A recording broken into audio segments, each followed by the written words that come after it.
What is the most WTF random thing that someone you know does for a job? My uncle used to work in a psych ward as a security guy. He did the overnights, and his supervisor told him, "You sleep your shift away, and if something happens that wakes you up, you get me ASAP." He basically got paid to sleep for 8 hours. I had a job at a soda company. My job was to monitor the defect bins. Cans came off the line dented, half full, and were automatically kicked into separate bins. My job was to open the cans, pour the soda on the floor, and throw away the can. I was a soda pourer. I'm friends with someone that's a personal assistant for the wife of a CEO of a company. The company employs her, and she's the assistant to the wife who doesn't work for the company. The lady doesn't work, but apparently needs someone to do minor, normal tasks for her and drive her around. She's on call for her 24/7, but has never received a call after 9 p.m. in the last 4 years. She does maybe 3 hours of actual work each day and then hangs out with the lady for the rest of the time. They let her use their Miami Beach condo for 2 weeks of a year for free as well. I'm glad she knows how lucky this job is, otherwise it would annoy me a whole lot more. I work at a local science center playing a character called Indiana Bones. I get paid to dress up, talk to kids about dinosaurs, and play make-believe in front of a pre-recorded video. I know a guy who works for some branch of the Louisiana government. His job is literally to drive around the marshes in a boat and destroy an invasive species of cactus. He developed his own method of doing this, which entails him seeing the cactus, using a compound bow to tag said cactus, and then torching it with a blowtorch. He's tried a few times to convince his boss to buy him a flamethrower so he doesn't have to leave the boat, but so far he's been unsuccessful in that. My brother-in-law is a professional jouster. He works for a company that travels to Renaissance fairs, and he owns his own custom suit of armor. I mean, that's an awesome job.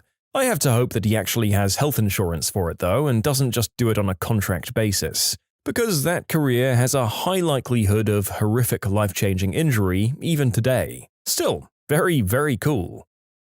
A buddy of mine got paid to do minor inspection and take readings at remote cell towers and repeaters in the mountains in Colorado, Wyoming, and New Mexico. They provided a pretty awesome monster of a truck for him, maps, GPS coordinates, and the contact for who owns the land they're leasing from. He then makes his way up however he can. In his words, "I basically just make sure it's still there." I worked a factory job for a while. There was a guy on the second shift who was a bit on the simple side and liked straightforward repetitive tasks. He was a trifle tapper. He'd stand on the production line at the point where the sealed trifles came out of the cold room and into the packing area, and with his gloved hands, he'd tap on the top of each trifle firmly to check the seal was good. We'd had some problems with the heat sealing machines. The tubs would look sealed but not be airtight, and the product would spoil in transit. It was cheaper to pay for the guy to tap away at minimum wage than it was to replace the machine, I guess, and he was happy enough. I worked with a guy who hosted a adult content website. All of the videos are just attractive women getting slime poured on top of them. They're even wearing clothes while this happens. He'd take vacations and film different aspiring models doing this. He pulls in about $5,000 a month just for doing this. I manage a Mongolian folk metal band, and that pretty much covers my bills. So, that. It's me. I get paid to live censor various high-risk live TV and radio shows. It's only a contract or two a year, but I'm one of only 2 people in my country that can do it. My friend's full-time job is running a 2020 cricket competition. He plays in a handful of teams and basically drinks beer and plays all week. For those asking, it's in Australia, although it's actually a global competition. It's called Last Man Stands. They recently brought the Maasai Warriors team out as a fundraiser for the primary club. My friend trades Magic the Gathering cards like they're stocks, makes between 25 and 30K a year doing it. That reminds me of my Magic the Gathering days, pulling a foiled jewel land from a Ravnica booster pack. Some fat kid with a rolly backpack offered me $40 for it. Frick yeah! I turned around and brought another booster pack and pulled a different foiled jewel land. Fat kid begrudgingly bought that one for $40 as well. I hear the sirens call. I must resist. My friend rubs lotion on her feet and streams that on the internet. People are weird. One of my mates genuinely shovels number 2 for a living and loves it. Says the pay is proper healthy too for what he describes as a job where the only qualifications required are 2 functioning arms. I had a friend who wrote adult film reviews for a living. The actors were beautiful, but I didn't really believe the storyline. What teacher would be so flippant about his career not to lock the door of the classroom before doing the deed with 2 of his students at once? What school uniform policy requires such short skirts and allows, nay, encourages that level of chest on display? Also, the quadratic formula was written on the chalkboard even though this was an English class. 3 stars. Importing cheap furniture from India, painting them in a way that looks Indian to Europeans but nobody in India would call Indian, and then selling that for a crap ton of money. A friend of mine dropped out of art college to do it. I know a guy who did this with rugs from the Middle East. He was in the army, and while overseas, I can't remember the country, he would buy these things for maybe a couple of hundred on a high end, bring them here, and they'd sell for thousands of dollars. He has a couple of rugs that sold for more than 10 grand. So he takes that money and buys a few $1,000s worth of rugs, instead of like $300, buys a crap ton, sends them home, and his wife sells them while he's spraying bullets. Comes home, and he's now retired at like 40 years old. I used to have a job where I'd scan women's chests into a computer all day, every day, digitizing a mammography film storage library. It was way less interesting than it sounds. I used to have a friend who wrote the funny comments between TV shows telling people what's coming up next for a particular channel. For example, and up next it's going to be a whale of a night in Extreme Fishing Live, or whatever. He makes more money than I currently do. I guess I should have done a creative writing degree like him. Just to clarify, it's an extremely difficult and creative job and one that I absolutely couldn't do. My kindergarten hired several ladies to wait at the restroom and wipe off kids' mess after they went number 2. That's their only job, nothing else. My buddy has his own startup called Cyrano. He ghostwrites personal ads, responses, and texts for lonely guys. For his premium package, he'll feed you lines into your Bluetooth earpiece while you're out on an actual date. The narrator doesn't think that any lines that this gentleman could feed you could possibly overcome the weirdness of wearing a damn Bluetooth headset during a date, let alone the delays while you listen to his script. But hey, apparently people are willing to pay for this, so what do I know? I drive around and set up and take down bouncy castles all day. I meet some characters, to say the least. My job, I think, is pretty ridiculous. I look over and take care of around 70 sled dogs. My best friend has been, quote, unemployed for about the last year, but he makes more money than I do selling Magic the Gathering cards like playing the stock market. He buys low and then sells the cards once they've jumped up in value, and he's started like a self-help clan in Clash of Clans. He streams 5 nights a week and will do one-on-one help with building bases and critiquing attacks that people in the clan send him. His system is that for a $10 donation on Twitch, he'll do 2 10-minute critiques, either of your base or your attack, and make suggestions. He does this for hours every day and makes really good money. A friend of mine makes puppets and masks for theaters. A friend's husband used to scrub the turtle shells at a local marine rehab center. It's certainly not super ridiculous, but I found out a guy I play hockey with makes his living from buying things from the LL Bean, the North Face, Patagonia, all these outlets, and marking them up on eBay and selling them to people in countries where these brands just aren't available in retail. I imagine this is fairly common, it just seems like a ridiculous job. A day of work just consists of going shopping, listing things on eBay, dealing with PayPal transactions and other customer service matters, and dropping things off at the UPS store.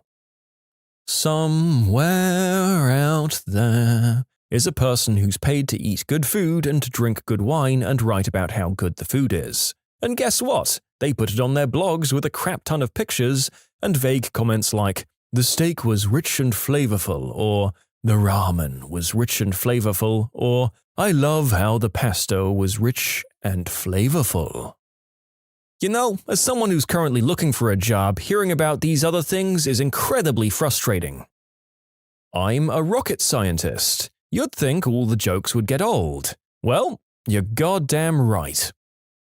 Dethorning roses. I mean, every rose has its thorns, so it's good business to get into.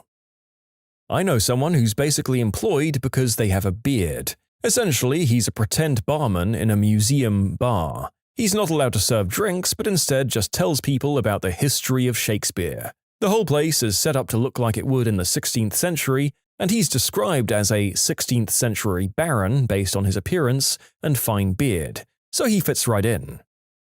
You can submit your own stories to be featured here on the channel. The story submission link is in the description below, and if you want to listen to some vibey music in the background, check out Easy Mode, also linked below, and subscribe.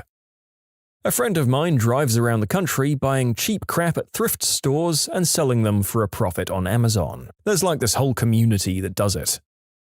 A girl who I know, and yes, I know you're always looking at stuff like this on the internet, hi, once told me that as an odd job she used to translate adult flicks into Russian. I can't remember if it was the dialogue or just the titles, but she told me it was hard because Russian doesn't really do puns. One of my school friends literally ran away and joined the circus. She's a gymnast. Cow inseminator.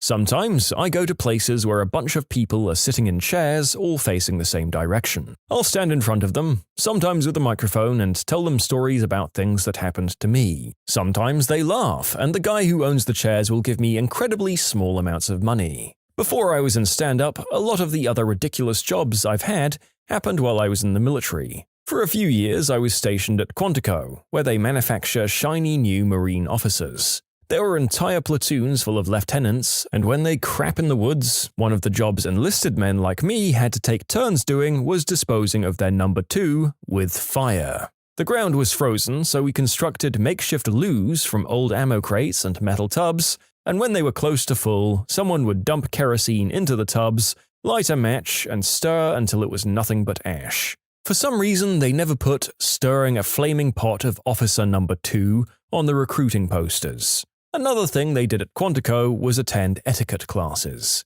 These guys and girls would eventually have to hobnob with generals and congressmen, but surprisingly few of them knew about cloth napkins or which fork to use. There's even a huge banquet for each class with hundreds of tuxedo-clad guests, silver candelabras, and cigars. As a young corporal, it was my job to lead them through this maze of thank you cards and proper salutes. I wonder if any of them ever recognized me as the guy who stirred their turds. I have a friend who used to render and animate Minecraft adult flicks for $50 per finished minute of animation. It's weird and gross, but $100 is $100. My friend figures out why bombs, rockets, and tanks didn't work correctly. I recently met someone who introduced himself as a vegan philosopher. Not really sure what that means. Well, I think that there was a high likelihood that this particular person was unemployed, but I won't discount anything. Like for instance, this year we found out you can be a professor of breakdancing if you live in Australia, even if that position might not exist much longer due to current events. So you never know. My friend's brother is a fairly successful YouTuber. It's an odd job if you think about it, regardless of how used to it we are now. An old friend's dad made a huge amount of money reselling paper cups. I was invited to his beachfront property for a ride on his boat when he told me this. He apparently got brought in as an independent contractor, aka terrible commission-only gig, for a paper products company. He then turned around and landed a deal to supply every McDonald's franchise in 3 states with their cups. A few years later, he did the same thing for Wendy's. By the time his contract expired, he had made enough money to retire.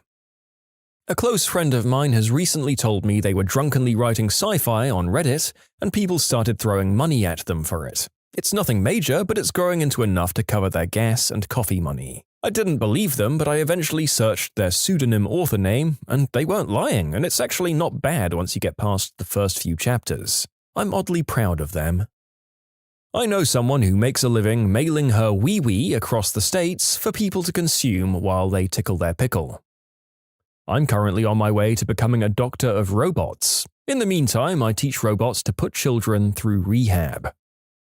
Got a buddy who quit his job to paint styrofoam. We worked at the same place, and now he makes a lot more than me. Okay, I'll be less cryptic. He makes custom terrain for miniature games. Painting styrofoam is a bit of a simplification, but it's the best way to describe his job with brevity.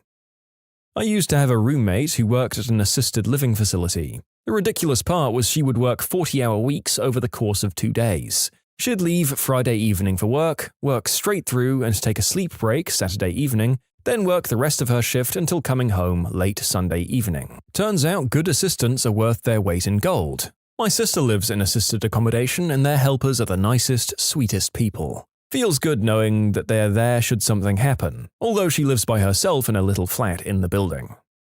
My friend builds Lego things straight out of the box for display. Almost related, but so many office jobs of people I know could be replaced with a really easy Excel macro. It seems ridiculous to me. Shh, my job mostly exists because people can't seem to grasp that Excel is not just a fancy table maker.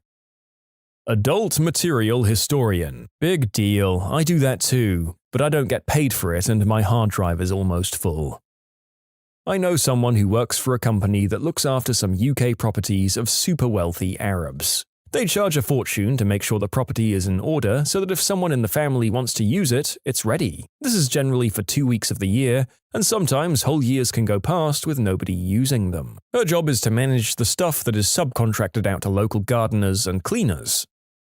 A fraternity buddy of mine works on super yachts across the world. Started as a deckhand and is moving up the ladder. He gets paid well, travels to over 150 countries now, and is getting paid on Instagram due to the locations he's been to. I'm jealous of his life, but maybe that's because I'm currently looking outside to snow on April 7th from an office cubicle.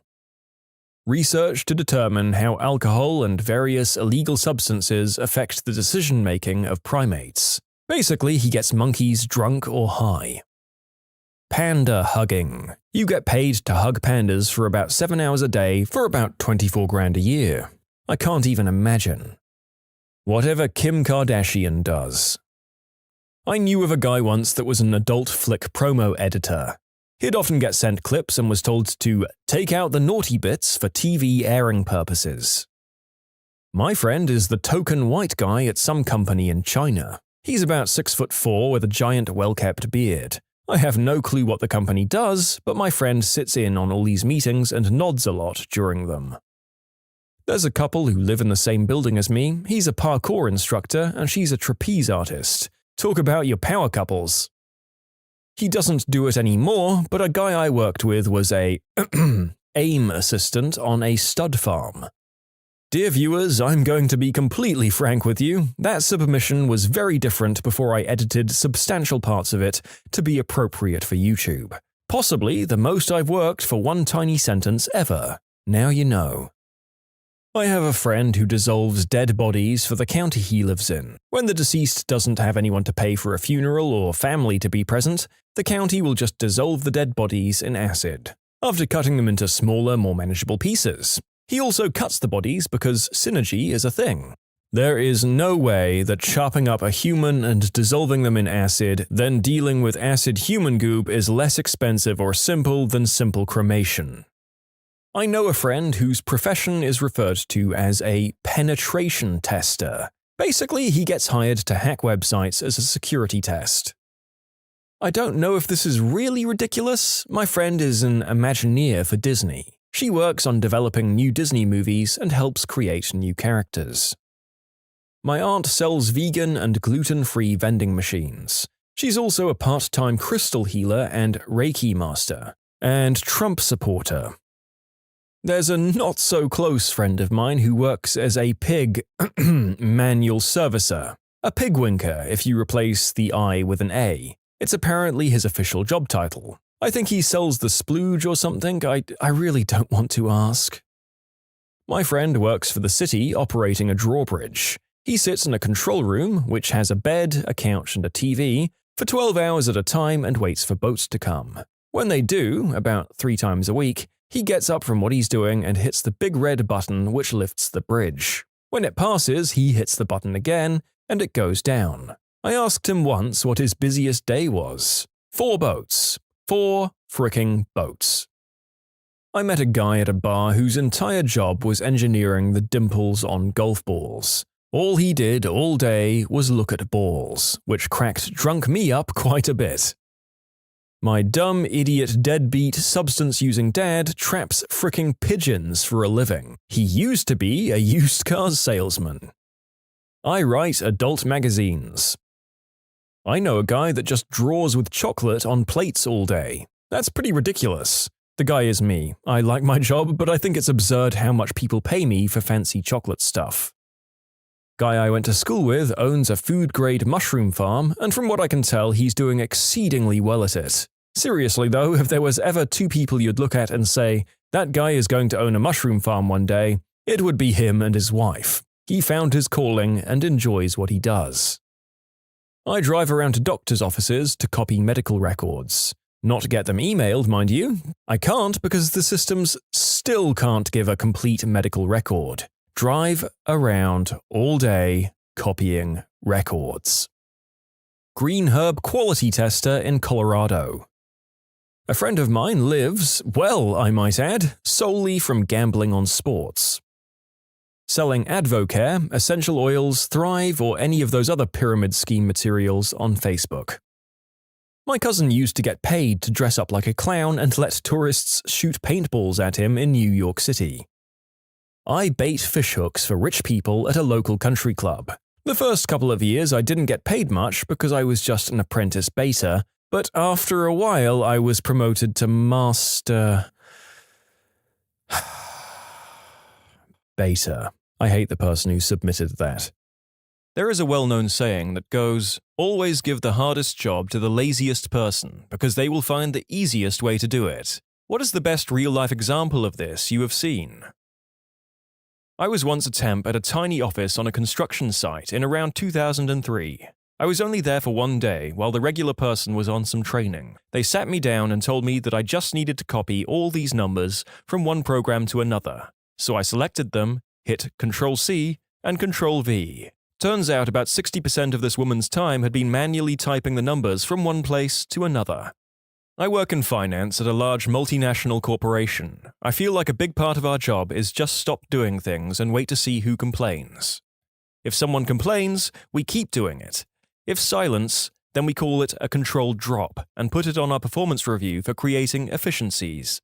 I worked in a CNC shop. There would be a pile of jobs that needed to be done for the month. Some took days to run, while others were generally quick. The record for jobs done in one day was 8. What I did was looked through all the jobs and organized them by setup, meaning every job has a setup time. Can take an hour to get all the tooling together, setting up the cutting table, and setting the parts square to the table so the machine can gauge where the part is. So when I insert the code into the machine, it can run flawlessly and drill, mill, tap, whatever within literally hair measurement, for every single job. Majority of parts use standard tooling, and I have automatic tool changing with 20 pockets. Long story short, I figured out how to line up jobs so they all have the same setup. Blew the record out of the water with 30 jobs done in one day, saving the company tens of thousands of work hours. All because I didn't feel like doing all the setups that day.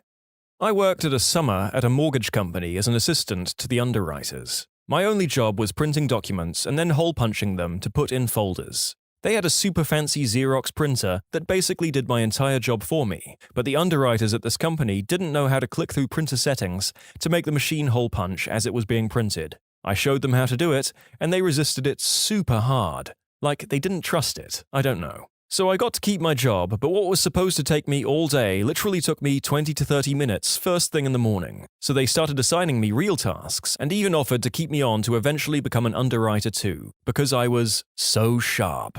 I.e., I knew how to use the very expensive printer they already had. I was just about to start grad school, so I had to politely decline, but I'm pretty sure they didn't hire someone to replace me when I left. In conclusion, they had a printer that already did my job for me, but didn't know how to use it. I showed them. Maybe not the most impressive story here, but I thought it was a great sidestep of effort nonetheless. Coworker of mine had to get rid of smaller junk fiberglass boat with no trailer. Our other coworkers are all telling him how much time and money he's going to need to get rid of it, and he's just saying, "Oh, is that so?" He took off one day and sat down on his lawn with a cooler of beer. That day was garbage day. Inevitably, the trash guys rolled up. He hands each of them a cold beer and says, "Hey boys, got $50 for each of you if you help me out real quick." They fed the entire 12-foot boat into the packer, crushing 2 feet at a time. I used to process HSA claims around 10 years ago. One system we had to use back then was an old-as-hell terminal program that took 4-line items per page. That's it. For a usual claim, no big deal. Not too hard to keep track of things over 2 to 3 pages. For a longer claim, most fit on 1. However, we had the dreaded shoebox claims. This was the person who saved up every receipt all year in a metaphorical shoebox and sent everything in once a year to empty their account. We hated them.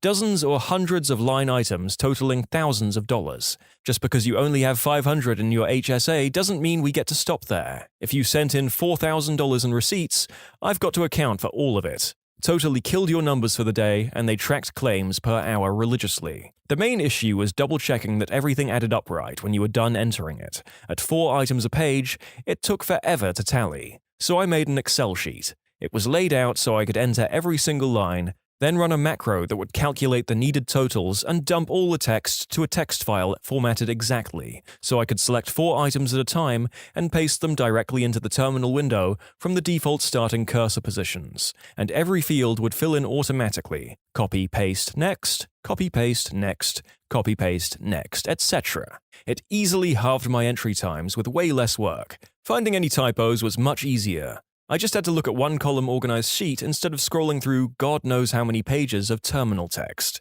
It was great. I showed it to my manager so the rest of my team could use it. She was horrified I would use something like that, as no human was double-checking as they went along. This despite demonstrable improvements to my error rates on large claims after I started using it. She ordered me to stop using it and forbid anyone else in her team from automating any part of their job at all. I kept using it for all of the 2 months I stayed there after that. I had some of the highest claim per hour numbers and lowest error rates on her team. I never developed any more tools for them. Flip her. I wonder if this individual ever got found out, but hopefully if they have, their results speak for themselves. Worked as a cashier during the holiday season back when I was 16. The supermarket was selling drinks by the boxes, and at that time we only had barcode scanners that was at the front of the computer. No gun-type scanners existed. I was lazy and didn't want to carry boxes up to the scanner, so I politely asked the customers if I could carve out the barcode from their box to scan and keep. Some agreed, some didn't want to, but eventually I managed to amass all the barcodes needed, labeled them and kept them in a file for easy reference. Apparently, some other cashier got green-eyed at my smart move and complained to the chief cashier, who promptly lectured me on, bullcrap alert, how it's dangerous for me to scan such barcodes as I might scan the wrong things. She told me to throw it all away and carry the boxes like I was meant to. I mean, I was young, so I could, but the other cashiers were older and some were elderly and needed the customers themselves to help carry the boxes to the scanner. But whatever, I guess jealousy trumps common sense. Was a temp. Got hired for the day to print 30 packets with 100 pages each. Why would it take a day? I asked. Our printer doesn't collate the pages, so it will take you the day to sort the pages into the 30 packets, they said. Right. It was a standard office Xerox printer. It took me all of 30 seconds to find and click the Collate button, clicked the Staple button while at it. All got printed by itself into a nice stapled packet, and I got paid to browse internet for the day. They thought I was a genius for fixing their printer and gave me glowing recommendations to the temp agency that led to more jobs. Well, there's our second just use the feature included in the office equipment story for the day. Funny that. At my last job, a truck suspension shop, we did inventory every December and it was someone's job to count out all the washers and screws of every size. It was my first inventory and I casually mentioned that they should just weigh one screw or washer, then weigh them all and divide the weight to get the count. Everyone looked at me like I had given them the key to the universe. Counting washers and screws went from a day or two to just a few hours. Herding yak with a drone takes the cake for me. They run from it and oddly fear it, which is surprising considering they have literally 0 aerial predators. We only did it a few times because it really makes them uneasy and it doesn't treat them well. But it is very effective and easy, and you can herd them from over half a mile away from inside the house. Automated 70% of my job in a large finance firm as an intern. Never disclosed it and got easy money for 6 months. I spent the time doing courses and applying for my grad school. Got my admission letter during the final 2 weeks of my internship and never looked back. Pro tip, Python and Excel can be your best friend. Worked in a huge hotel by the airport. We had a layover with over 400 people. I think we were 3 employees. They had buffet for dinner and then left to go to bed since it was 1 or 2 a.m.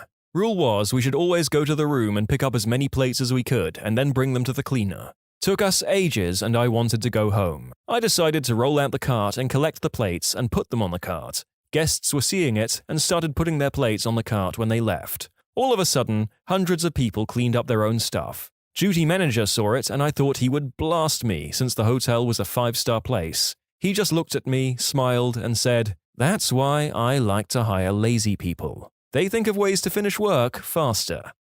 I have an example of how the truly lazy will sabotage tracking so no one knows stuff is broken. There was this guy at a software company that does integrated software systems. He hated his boss at his job and apparently most of his team. Every time he was assigned a bug to fix, he would mark it resolved and assign it a no-reply email address associated with the team.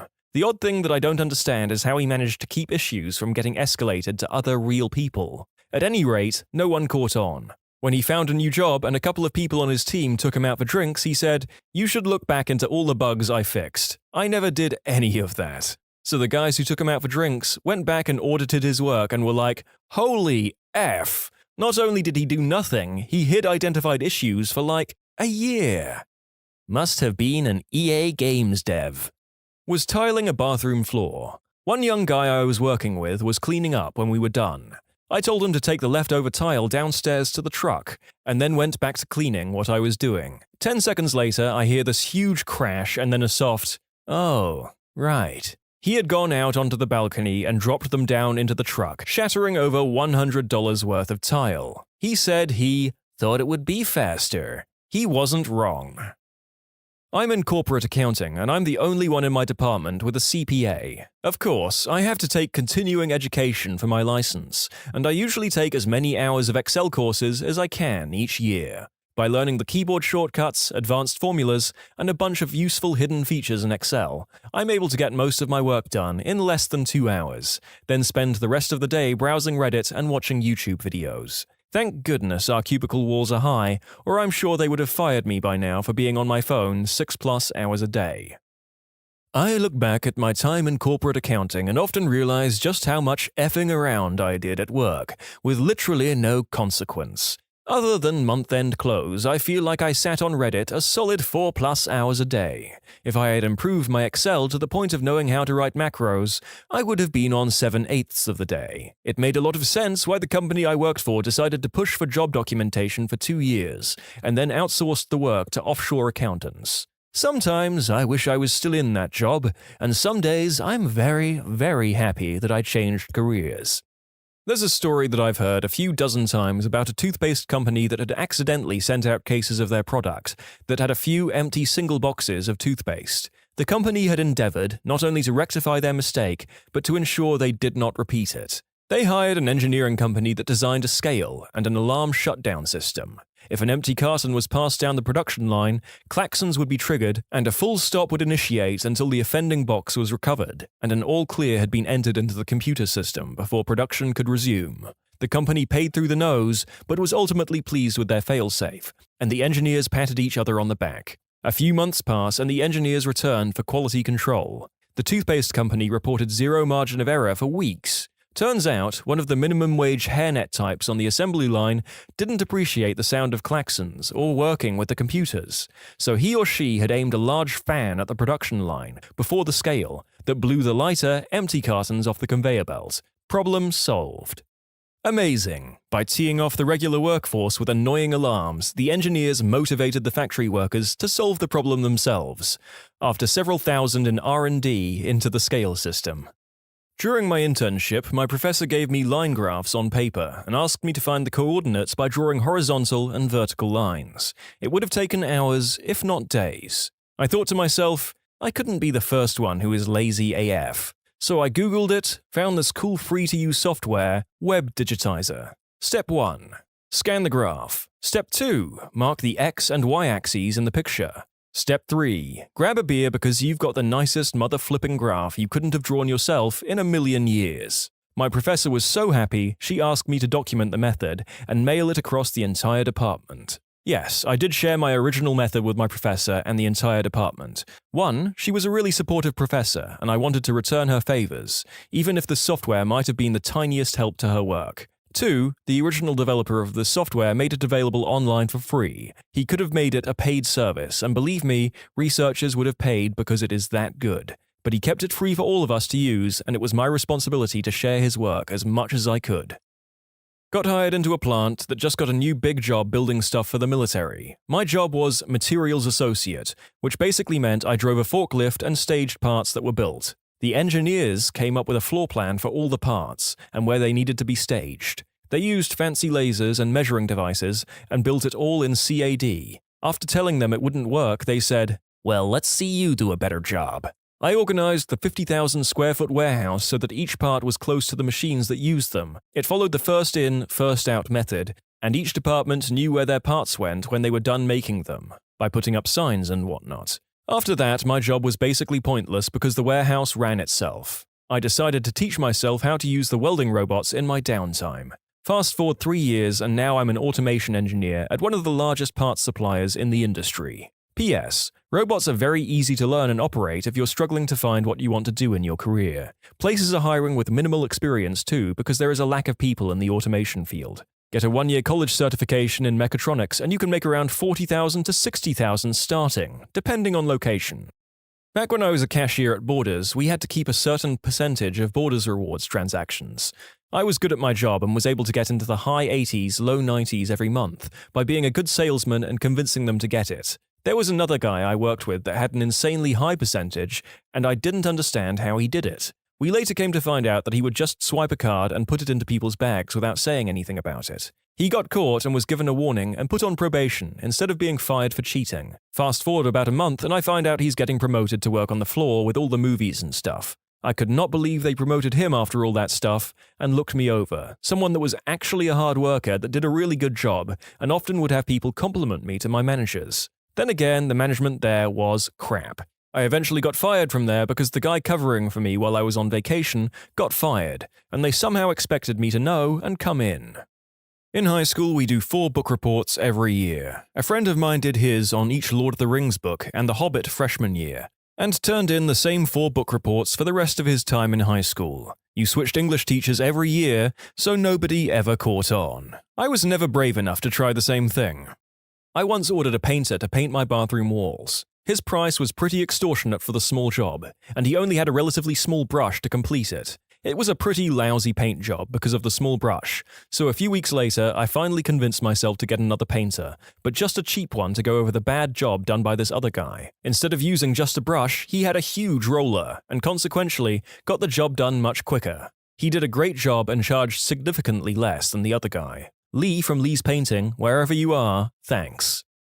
I was once on a US military ship having breakfast in the wardroom, the officer's lounge, when the operations officer, OPS, walks in. This guy was the definition of not a morning person. He's still half asleep, bleary-eyed, basically a zombie with a bagel. He sits down across from me to eat his bagel and is just barely conscious. My back is on the outboard side of the ship, and the morning sun is blazing in on one of the portholes, putting a big, bright circle of light right on his barely conscious face. He's squinting and chewing and basically just remembering how to be alive for today. It's painful to watch. But then zombie OPS stops chewing, slowly picks up the phone, and dials the bridge. In his well-known, "I'm still totally asleep" voice, he says, "Hey, it's OPS. Could you shift our bar past? Yeah. 165. Thanks." And puts the phone down, and then he just sits there, squinting, waiting.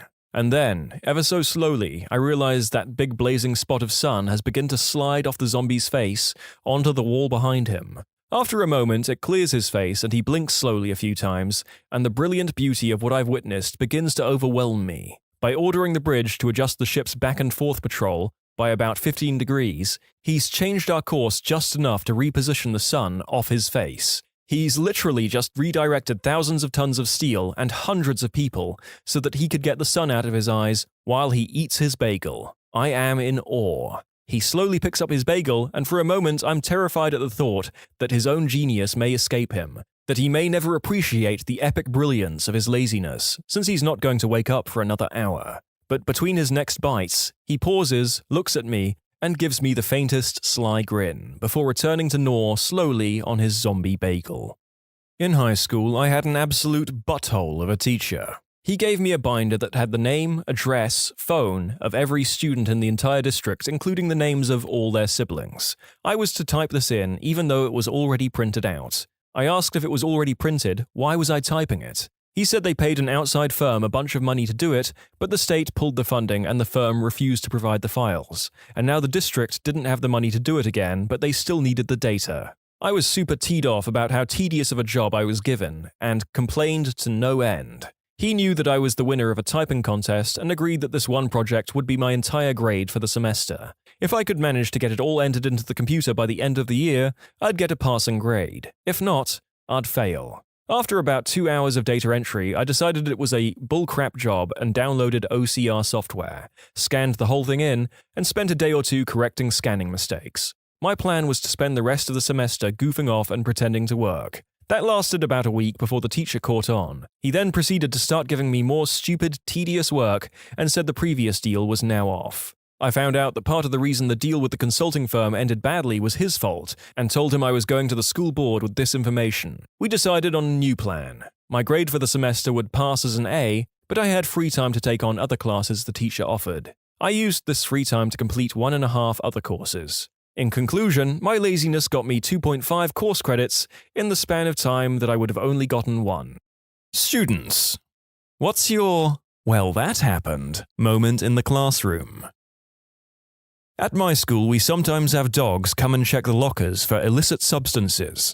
They always announce it like, "Teachers, please do not let students leave the classroom for the next bit of time." Everyone knows what it means, and one kid in my class grabbed his bag and jumped over 3 desks and ran out of the classroom. Turns out he was an entrepreneur of sorts. A physics class in community college. Professor was explaining conservation of angular momentum and had a kid sit on a tall chair that spins. He then had the kid hold 2 books out with extended arms and then spin as fast as he can before telling the kid to pull the books in close to his chest. Think of a figure skater and how they spin really fast. The kid immediately turns into a blur and the stool/chair starts to tip slightly until it rockets from under him like it was shot from a slingshot. The kid slams into the floor as if he got choke-slammed, and his head hit the floor in a way that sounded like someone dropped an overly ripe melon. The look on the professor's face said, "Well, that was a good run. Guess I have to find a new career now." Kid turned out okay, and everyone got a laugh, but it genuinely looked like I just witnessed a death. This wasn't my class, but it was the talk of the school for a while. A well-liked teacher gave her class a free workday and offered to play some music. Upon opening her iTunes, she found a file named Transformers MP4. Curious, she opened it. It turned out to be a hardcore adult flick that blasted through the entire class at full volume. Panicking, she couldn't figure out how to shut it off, so she ran the laptop, open and still blasting at full volume, down the hallway to the office to reduce exposure to students. It turns out the superintendent's son used one of the shared servers to browse and download the video, so it was accessible by every computer connected to the school network. The superintendent resigned a couple of years later. In high school physics, we were waiting for the teacher to show up, and another physics teacher from another class comes in with a bowling ball and says, "Do you guys think I can dribble this?" Everyone just looks at him incredulously, and he begins to repeatedly and heavily strong-arm the bowling ball onto the floor hard enough for it to rebound high enough that he can keep the momentum going. People start to laugh, but after about 5 or 6 bounces, the ball splits in half as it hits the floor. He quickly scoops up the halves, holds a conspiratorial finger to his lips, and shuffles out the door. About 15 seconds later, our physics teacher comes in, looks at the few dusty chips of bowling ball on the floor, and asks, "What was all that noise? What's this mess on the floor?" A kid fell out of the restroom ceiling and broke the whole ceiling. And in a different classroom, someone got thrown across the room into a wall.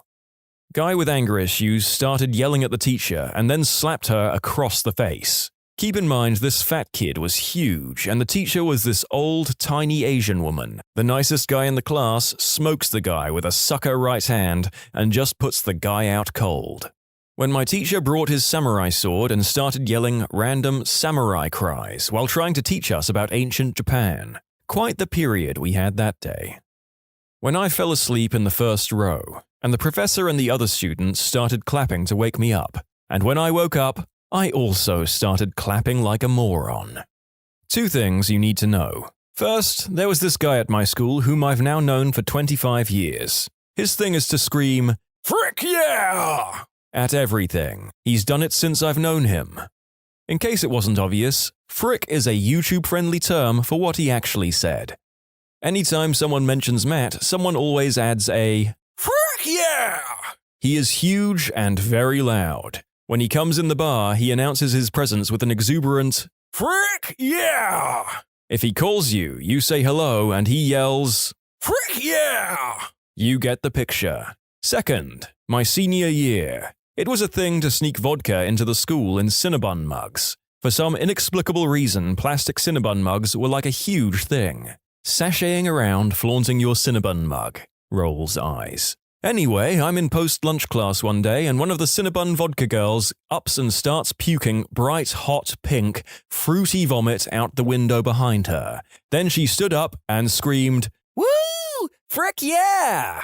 at the top of her lungs with her face covered in puke. Frick yeah dude is also in this class, so he immediately screams, "Frick yeah!" back. Then she yells, "Frick yeah!" and they go back and forth yelling, "Frick yeah! Frick yeah!" getting progressively louder with each one until the teacher gets her and ushers her out of the room. The rest of us just sat there like, WTF was that all about? This happened like 2 to 3 semesters ago at my college. I was in finance class about 10 minutes from it ending. It was around 2:30, and I had to work at 4:30, planned on hitting the gym between. Typical day, was getting ready to go by drinking my pre-workout in the last 10 minutes of class. Well, it turns out someone had a different plan. We get an email that the school is in a legitimate lockdown. There is a questionable man on campus with a tactical vest and large backpack walking around campus. Oh boy. So here's the reactions to this information. 50% of the class immediately panics. No idea what to do, huddles in the corner texting their loved ones, one chick bawling her eyes out, making all the noise, puked in the corner. Sick. Foreign exchange student whips out his laptop and starts a League of Legends game, getting visibly agitated at the back of the room. Frickin' Yasuo, am I right? Teacher breaks a piece of metal off the vent and stands by the door prepared to what looks like kill Julius Caesar. Professor in the adjacent room, connecting door, walks in and explains that we should all calm down because worst case scenario is we die and we get a cool plaque with our name on it in the hallway. This does not help the students already having anxiety, may I note. I'm over here, phone dying, absolutely yeeted to crap on pre-workout, with the inability to expend this energy. Wondering if I'll get fired for a no-call, no-show and feeling 99% peed off rather than scared. Look to the left out the window, SWAT team on the roof.jpg.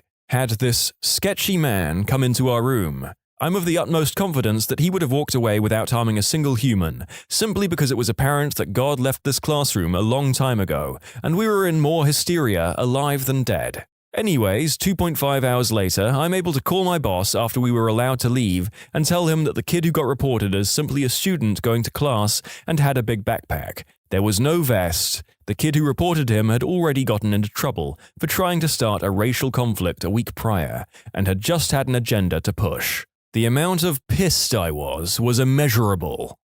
In a full auditorium, a random guy from a higher year entered. He yelled, "Ladies, this one's for you," and then proceeded to take off his shirt and trousers, his boxers still on, luckily. He then flexed his biceps and did different poses in front of hundreds of students sitting there, not knowing how to react. He then left saying, "Sorry to bother you," to the lecturer. Oh well. Apparently he bet with his friends to do this for 3 troughs of strong beer. Alright, I'm going to tell the listeners what I told the university board. I was peer pressured and I was the victim. Go into the bathroom and open the door. The professor is there, pooping. We make eye contact and I freeze. He slowly reaches for handle to close the door. So naturally, I shake his hand because I'm the world's biggest dum-dum. Not a student anymore, but we had a supply English teacher that had the good old habit of liking a little drink in the classroom. He used to pull a small bottle of vodka out of the drawer and take a small sip every few minutes while trying to be sly about it. Well, after a while, one of the students told a teacher about it, and then the supply teacher was found on his lunch break, watching Netflix and drinking a glass of wine in the classroom. Funny thing is, he stayed on as a teacher for another 3 months before being totally kicked out for a similar thing. 9th grade, for reference. Everyone was being super loud, so we were pretty much unable to discern anything short of our own table. Just as the teacher is coming in and everyone is quieting down, this one kid just loudly talking and telling this one girl, who looks really effing uncomfortable, "It's 4 inches," with the most proud voice ever. "Some of the guys in my school were bullcrapping loudly before class, and one of them said pretty loudly, 'Yeah, mine's huge, effing gigantic, like 6 inches of man meat.' The guy he was talking to just kind of gave him a funny look, and one said, 'Dude, 6 inches is like average.' Saw a kid die on the inside that day. You know it's bad when you exaggerate, and your exaggeration isn't really impressive." I took business English my senior year of high school. We had to do a presentation on a made-up business. 2 kids did a presentation on a frozen yogurt place that was like, make your own yogurt thing. You would squeeze the flavors and stuff out of fake cow udders. Straight from the teat was the name of the business. It was a long day. "Gentlemen, I'm interested in franchising."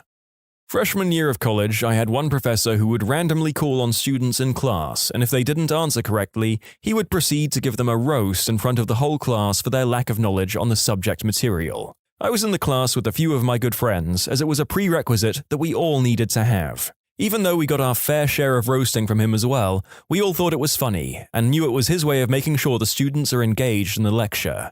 About halfway through the semester, he called on one person, and after she incorrectly answered, he started to casually roast this student. At this point, another girl raised her hand to get the professor's attention.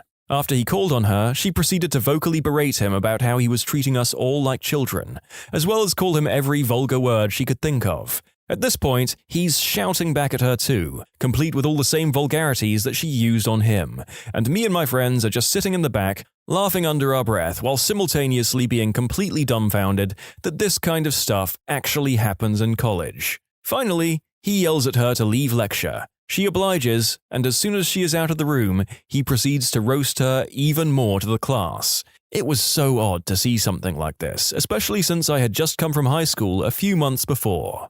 Man, college is wild. Ex-student here. This was a long time ago. We sent whispers around the classroom to all drop our books on the ground, pretending it was by accident when the clock on the wall hit an exact time. When it happened, our teacher was in the middle of writing on the chalkboard, and she turned around, shocked, to find us all picking up our books. She cried after that, and we all started to feel really bad.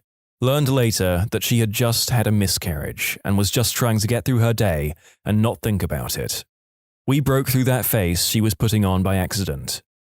Sorry, Teach. We didn't know you, and we all liked you. I'm sorry for the emotional whiplash there, folks, but since I found this story, I haven't been able to stop thinking about it while writing this particular episode. So there it is. I went to a small college and our classroom sizes were very small, 15 to 25 people, so we got to know everyone pretty well. There was this one guy who came in so high that he fell off his chair. Thankfully, the professor was relatively chill, so she let him go home. Not my story, but my friend told me how on the first day of class, during introductions and icebreakers, this girl got up and ran toward the door. She didn't make it and threw up all over the place, looked around her, and completely horrified, left the class. She came back for her stuff later. I have the same reaction to icebreakers. Tell us one fun fact about yourself. Also, another time, my professor knew I was turning 21 the night before, and when I came in the next morning, completely hungover and dead, he and the whole class applauded me. It was nice.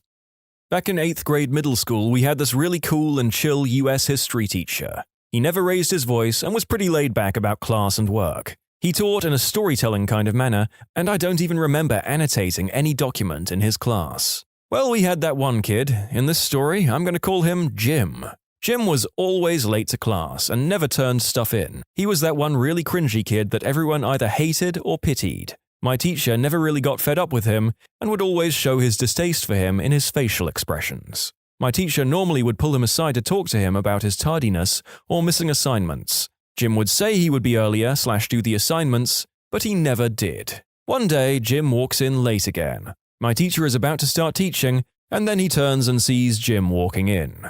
Well, this time, my teacher wasn't so happy about it. It was the middle of the school year toward the end, and my teacher must have gotten so fed up with Jim at that point. My teacher yells Jim's name at the top of his lungs. He normally had a boomy voice, but when he yelled, it amplified 100 times over. The ground literally shook when he yelled, and I'm sure they could hear him downstairs at the other end of the school. Our school wasn't that small either. For the rest of the class period, about 30 minutes, literally it was dead silent. Everyone was still kind of shocked from it.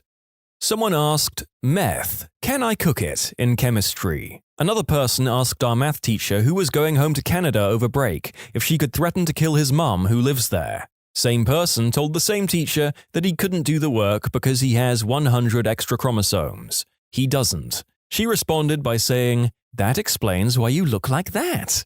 As somebody who seems to just have a really strong idiot magnet located within their person, I sympathize heavily with these teachers and their rotating clown show of students. I remember being maybe in 2nd grade and this one kid in our class kept yelling trash through the window at some 10th to 11th grader that was standing outside our windows. Our window was easy to climb in and out as it wasn't placed at a high level from the ground. Dude that was standing outside got annoyed with him, I guess, and just jumped on the windowsill, which was pretty wide, and said something along the lines of, "You kids should not be saying things like this. I'm older and won't do anything, but someone in this life will at some point if you keep this behavior." Then went back to his friends or whatever like nothing out of the ordinary had happened. Our whole class of 2nd graders was shocked. I know it would have been more interesting if I remembered the details, but it happened a long time ago.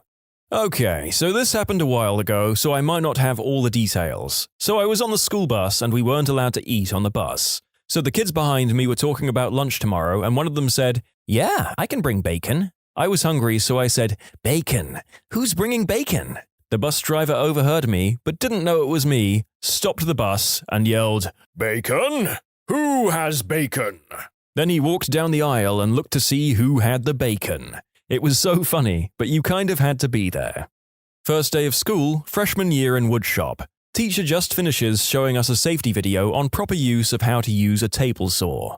Then he was about to give a demonstration and said, "Now, you're going to see me do things a little differently than how you just saw it being done in the video you just watched. But that's just because I'm a professional, and I have been doing this for over 30 years. Teacher then proceeded to immediately cut off 3 of his fingers with the saw at the front of the classroom. Blood was spraying everywhere. He was screaming, holding his hand. Guys I was with in the back of the class started laughing, thinking it was a prank. Girl in the front of the class projectile vomited.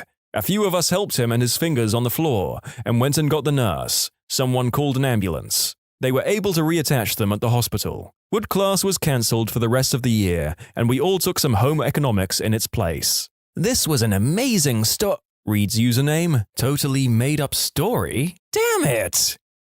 When I was in college, I was sitting in a geology lecture center when someone dressed in a banana costume crashes in, does a lap around the room, then gets chased out of the room by a guy in a gorilla suit who came in after him.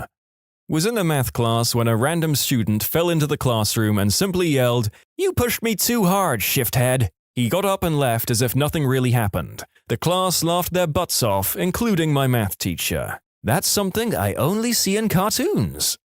In high school, this big-sized metalhead was always late for the first class period of the day because he was hanging out in the hallway with his girlfriend for too long and never gave himself enough time to walk to the classroom. My teacher was a real laid-back kind of guy and had a flowing sort of teaching style. He really didn't mind, but one day he got annoyed because he knew the reason. He told the dude that he could say goodbye to his girlfriend a few minutes earlier and get to class on time. There was a little back and forth as this metalhead attempted to bluff and lie his way into some type of excuse. The teacher wasn't having it and said that he had to come to class on time once. He said, "You have to do it once. If you don't get to this class on time tomorrow, you're going to have to stay after school for detention." There was back and forth as this metalhead attempted to determine the seriousness of this threat. It seemed pretty serious. The teacher said he'd make the kid help clean the classroom.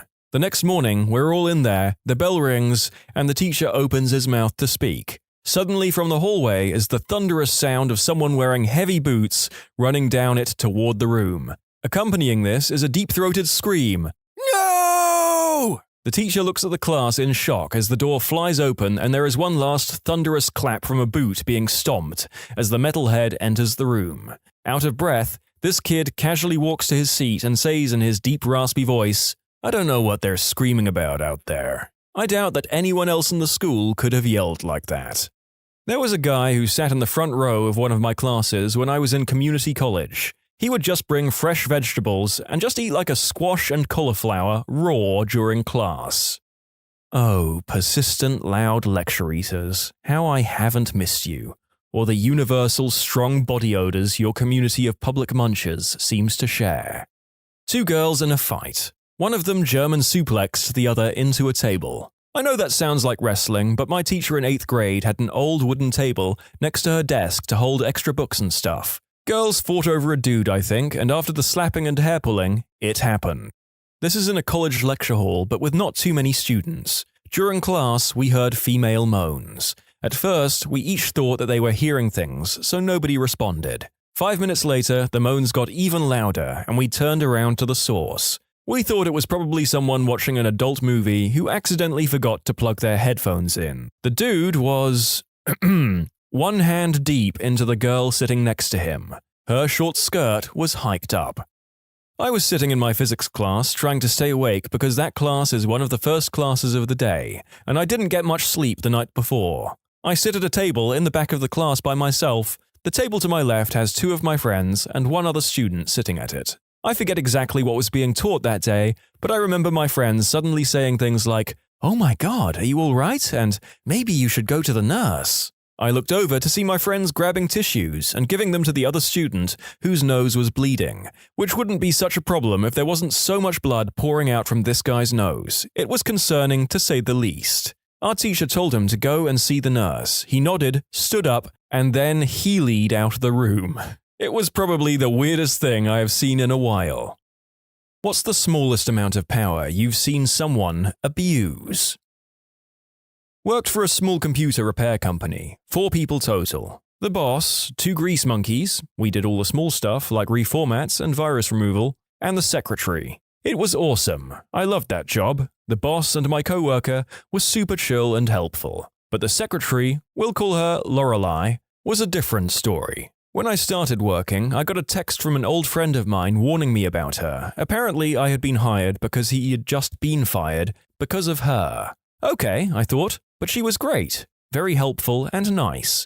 She'd bring us Starbucks once in a while and other little niceties. Maybe my old friend had been the problem. Anyway, life was great. The months passed and things started to change. The nice secretary came out one day and told us she was no longer a secretary, but the office manager, and berated us any time we didn't call her the office manager. It was strange, but whatever. A little while later, I got called into the boss's office where she is standing right next to him, like Iago perched on Jafar's shoulder. She tells me my work priorities have been shifted. I was no longer allowed to work on any computer that came into the shop or go out on service calls. Instead, she said, I was to monitor and report on our customers' server activity. Okay, I guess this must be important. For the next week, I'm confined to my desk and printed out small batches of computer jargon that made very little sense and took less than an hour to do. When I asked what else I should do, she would intervene before my boss responded and tell me to try and improve the reports, whatever that meant.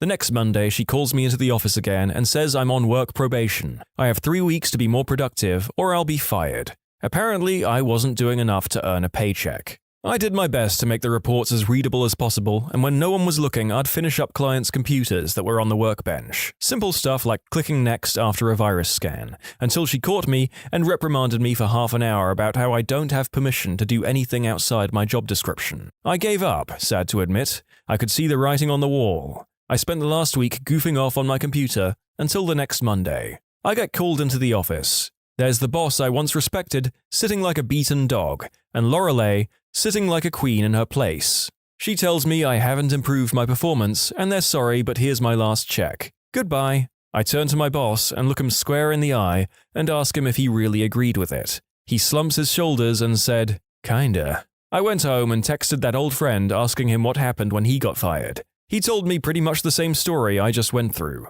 Later on, I hear they hired some other kid to take my place. Same thing ends up happening to him.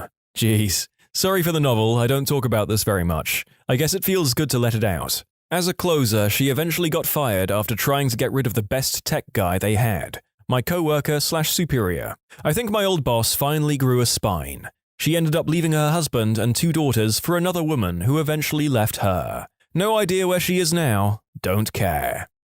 Maybe it's just me, but when someone in a non-military setting insists that I call them by their job title, it immediately makes it 10 times harder to take them seriously.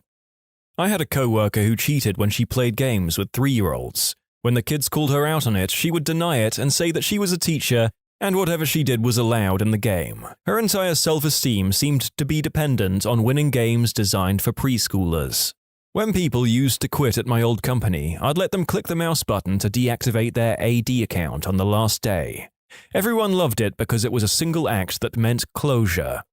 A teacher in high school tried to send me to the office for having an electronic device out in the hallway. The device was medical equipment, and after I explained that to him, he told me he didn't care because I'd still broken a school rule. Needless to say, I didn't get in trouble. For a bit of context, this all took place before school even started, and there were plenty of kids waiting in the halls for class to start. I'm diabetic, so I was using my insulin pump when this teacher walked past. I didn't end up going to the office because my awesome broadcasting teacher heard the other teacher shouting in the hallway and came out to see what was going on. I did a lot of work for my broadcasting teacher before and after school, so he knew me pretty well. He didn't even wait to find out what was going on before he told the guy to stop shouting and to leave me alone. And since the butthole teacher only picked on students, he left without another word, no repercussions.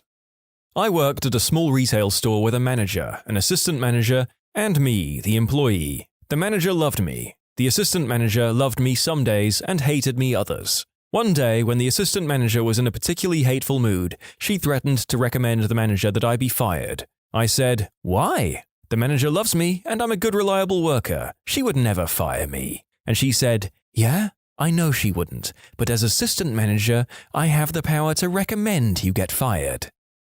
My high school did an end-of-year celebration on campus during school time. It was just the graduating year and the year below us, so it wasn't that disruptive. But to prevent it getting out of control, the school hired 4 security guards. One of them decided to lock all gates at the end of the day. We couldn't leave unless we exited through the office. I'd say there were around 700 students, and he just refused to let us leave, until another security guard had to fight through the crowd to let him know he was just being a jerk. He unlocked the gate I was at, and then unlocked the others. When I did safety patrol in elementary school, we gave out "good job" tickets to younger kids if they made good choices in the hallway. My best friend from my neighborhood was a grade below me, so every day I would give him a good job card so his mum would let him come outside and play. He's the only person I ever gave good job cards to. My kids were quite little, and I was giving them turns each day of being in charge of cleaning the living room to exercise leadership skills. When it was my son's turn, I had left them alone for a while and came back to the girls complaining that he was ordering them to punch each other. In elementary school, I had this one teacher who, when she would have to leave the classroom, she'd pick a random kid to stand at the chalkboard and watch the class. No one was allowed to talk or get up until the teacher came back. To be honest, my class was pretty rowdy, and given the chance, we could get really loud, which is why the teacher didn't want us talking if she was gone. If you talked or got up, your name went on the board and you'd lose 5 minutes of recess. Then, tally marks would be added if you talked or got up again, and you'd lose an additional 5 minutes. And if you got enough, you'd start losing time on the next day's recess. One day, she picked this one kid. We'll call him Cole. Cole gets up there and he's slowly looking back and forth between each of us, and if he thought someone was going to talk, he'd put their name on the board. They didn't have to do anything, and he'd put their name on the board and cost them 5 minutes of recess. He then offered those with their names on the board that he'd take their names off before the teacher got back if they held their breath until he said they could breathe. Oh boy, in my freshman year of college, we had a group project, and of course we have someone who decides to elect themselves as a leader. Okay, cool, no issues. You don't know how to code, but we can teach you. But he didn't want to. He wanted to delegate and then sit on his butt. So the 3 of us coded this flight management program while he organized meetings and set deadlines for us. He raged when we didn't finish said tasks within the time limit and went off on ridiculous rants. The kicker was that we had to include our names as comments on which part of the code we did and got graded on that. We continuously bugged him to learn just a bit, to at least create the front interface or the help section, but he straight up refused. Since he didn't write a single piece of code, he ended up getting a 0 in the project. He started blaming us for not putting his name on the code, and went and complained to the professor. The professor laughed in his face after he heard our story. This was a CS class. I feel like everyone has met this person in university at some point, no matter their field of study. I think most of them end up in middle management later in life. When I was first starting my job, there was this prick who worked in the office who told me he was a supervisor. He would order me around and give me extra work on top of the work I'm trying to do, and give me crap later for not having it all done. He'd make me do unsafe stuff and work in areas I hadn't been officially trained in. Someone let it slip that he's just an office clerk and not a supervisor, so the next time he walked up to give me extra work, I told him to get a real supervisor to okay it, and he paused, looked at me, took the paperwork back, and went back to the office. Didn't see him for the rest of that day. In my AP government class in high school, we had a 2-week mock congress, and they each had to propose a bill to our mock subcommittee. I was named chairman of the subcommittee. One of the leaders of the Republicans, Danny, shared the same first period with me. Our first period was really strict about being late, but if someone in the class said that you showed up and went to the bathroom, she would not mark you late. So the first thing I did was make an alliance with Danny. He covered for my lateness, and I pushed his bill through the subcommittee. And we learned about real politics. Political corruption really is the gift that keeps on giving. I used to volunteer at the local library when I was in high school. Every year they had a book sale to help raise money for events. 25 cents for paperbacks and 50 cents for hardbacks. I was also working retail at this time, so I decided being cashier would be pretty appropriate. It was going pretty well. I kept the line moving and was used to the small talk of being at a register.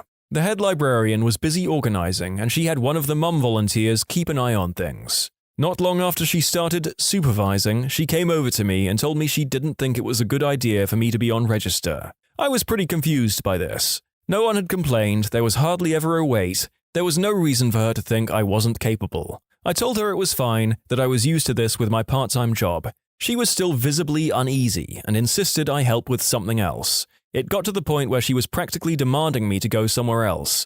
Not wanting to cause a scene, I went to assist elsewhere. I found out later she thought the math of calculating the totals was too hard for children to be responsible for. Seriously, I was an AP Calc, and she didn't think that I could add 25 cents and 50 cents increments. The best part of it all was that my mum went to the book sale a few years after, and the same lady was on the register. She had a cheat sheet for adding up the book totals. I'm still bitter. For those wondering about the cheat sheet, it was a list of the 25-cent increments like this. 1 book, 25 cents. 2 books, 50 cents. 3 books, 75 cents, etc., etc.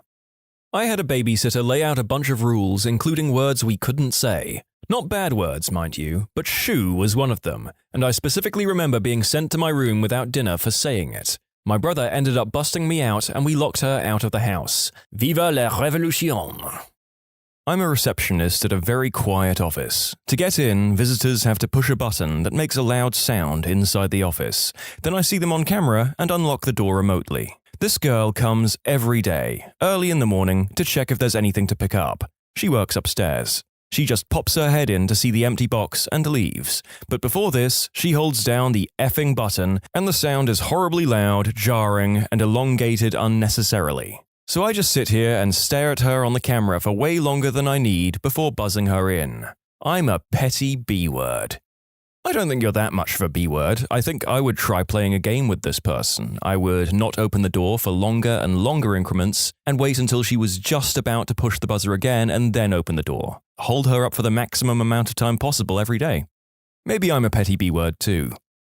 A friend of my mum babysat us once. Major control freak. I tried to play with a small box of Legos in the living room, and she told me to clean it up because someone might step on them. So I pack up and go into my room and start playing. She yells at me from the living room that she can't see me, so I can't even be in my own freaking room. She's been sitting on her big butt the whole day, eating our Oreos and potato chips, so I say screw it and dump the box in the middle of the hallway and start building. She flips her lid and screams at me to pick them up. I tell her no. She calls my mum and yells that I'm being very rebellious and she needs to get home and rein in her horrible little son. I hate Sue. In elementary school, everyone had the chance to be a line leader on his or her birthday. One kid was kind of socially awkward, so on her day she decided to give someone else the title. Our teacher was pissed off because she felt disrespected by this mild change in line leadership. If you don't want to accept the title I generously gave to you, go to Mrs. P's classroom. I'm trying to be kind to you, but you're being a brat who thinks she has the right to decide who's in charge. Then she went off on the other girl for indecent behavior and harassment, even though she just kind of yelled at the awkward chick, but whatever. Maybe the birthday girl shouldn't have called someone else the line leader, but the teacher took personal offense for something so trivial.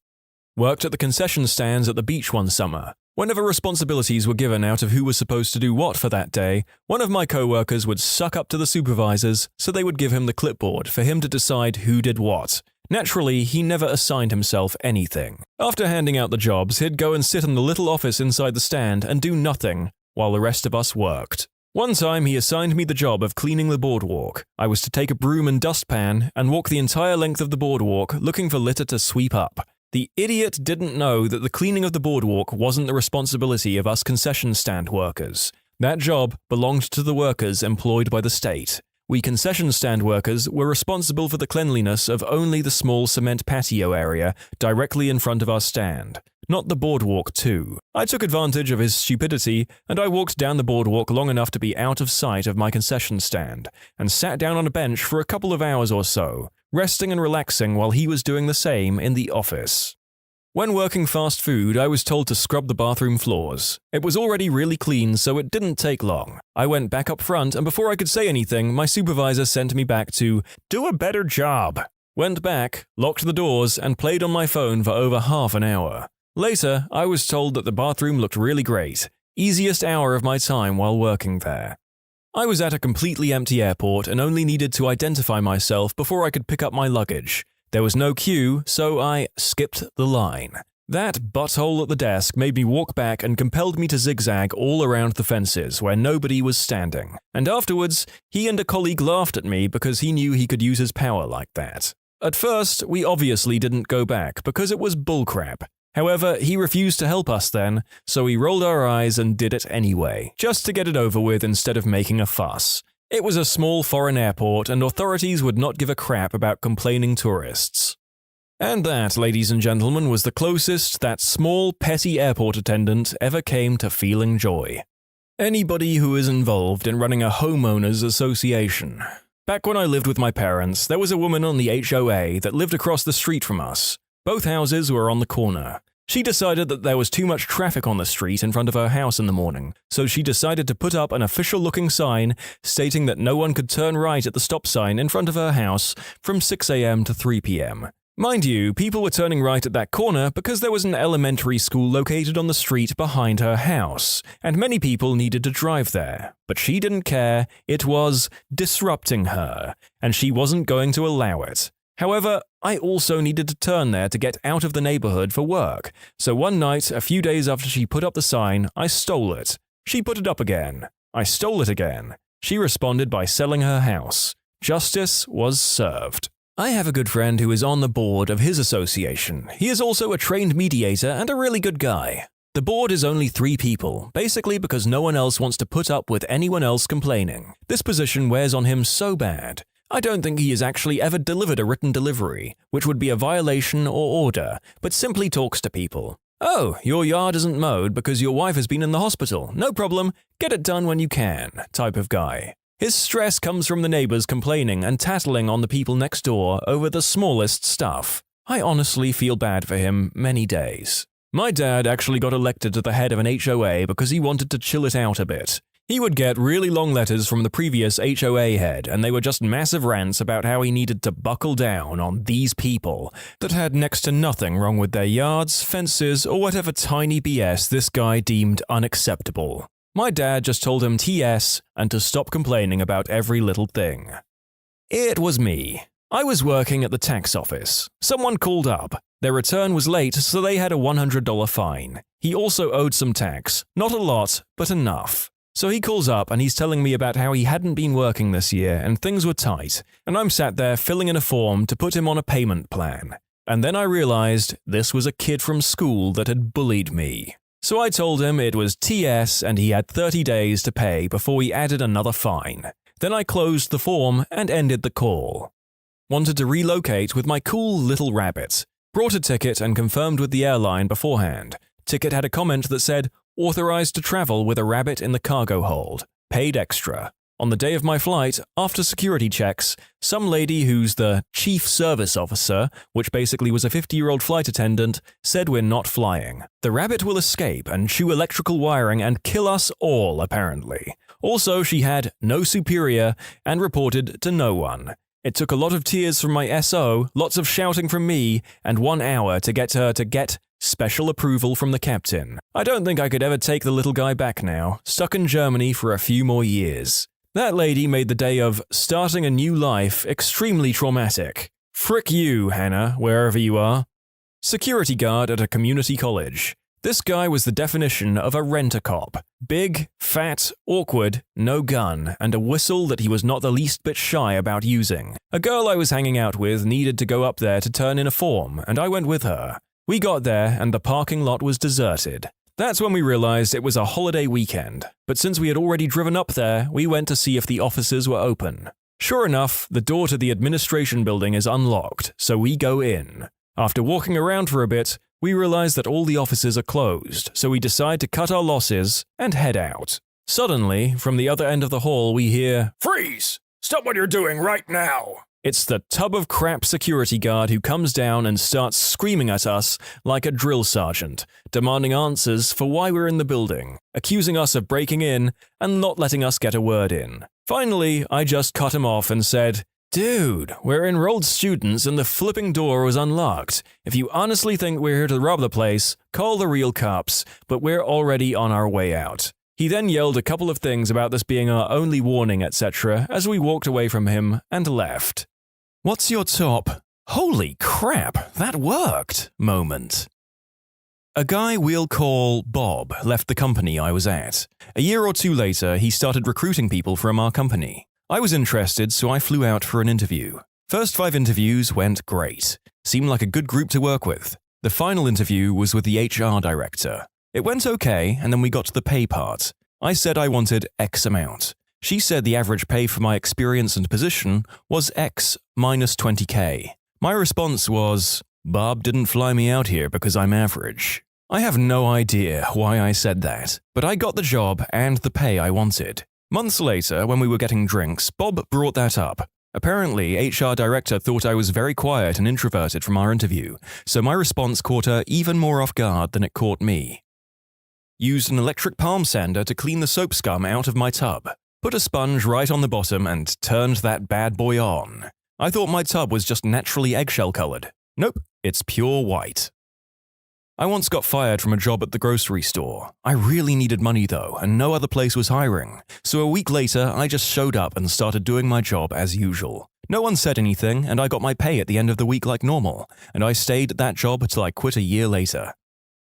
A very confused patient was fighting me when I was trying to give him IV antibiotics. "You're gonna kill me! What's my family gonna do if you kill me?" he wailed while pointing at his adult son. "If I kill you, they can sue me and the hospital and be rich," I said. The man just kind of made an, "oh yeah," kind of mumble and let me hook him up to the IV. His son was trying so hard not to laugh. I had a test coming up and needless to say, I didn't want to take it. So 9-year-old me decides to jump out of a tree and fake being hurt.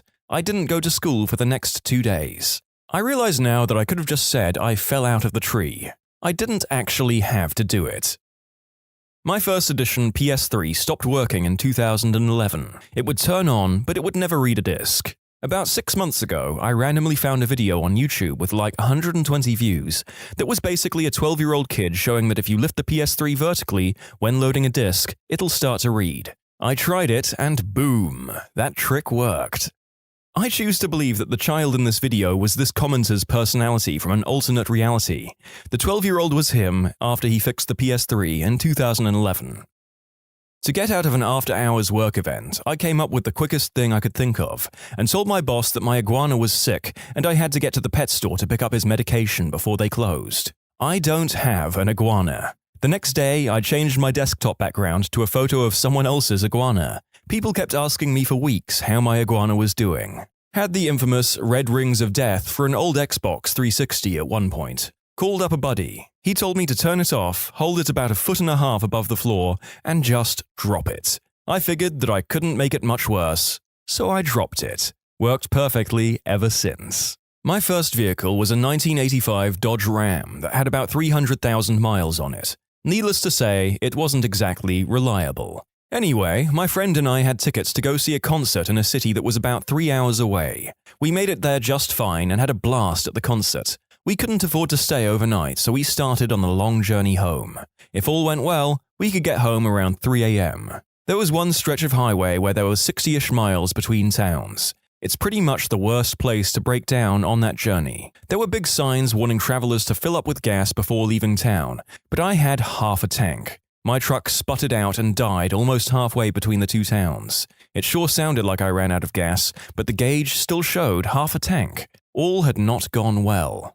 So there we were, 1:45 a.m., stuck on the side of the highway in Texas, 30 miles from the nearest towns, no moonlight, and this was before teenagers had cell phones. We were screwed. After a bit of poking around with a flashlight, we discovered that we did have fuel, but the fuel pump had died. We decided to sleep in the truck and mess with it in the morning. The fuel pump was inside the engine instead of in the fuel tank, like a modern vehicle. It was powered by the engine instead of an electric motor. Essentially, the fuel pump would constantly pump gasoline when the engine was running, and gas would always be available for the carburetor float valve. The extra pumped gas would just go back into the gas tank. I was just drifting off to sleep when I got an idea. I worked for almost an hour in the pitch dark. I used the same extra hose from an agricultural fertilizer, a drink straw, screw clamps, and duct tape to rig the windshield fluid pump to pump fuel from the fuel line into the carburetor float line. I got in my truck, hit the windshield fluid lever, and the truck started right up. It took a bit of trial and error, but I was able to get the timing down where I knew how often to hit the lever to keep the truck running. We made it back home just after 4:30 a.m. My dad wasn't immediately amused with my handiwork, but he told all of his friends how clever his son was, so I guess it passed the dad test. Please tell me that you didn't keep that same pump in place after you got home. I'm willing to bet a device designed to squirt water isn't going to hold up for long against a more corrosive substance like petrol. Halloween party during college, and everyone is starting to pass out except this very inebriated girl who just won't shut up about wanting someone to turn off the light.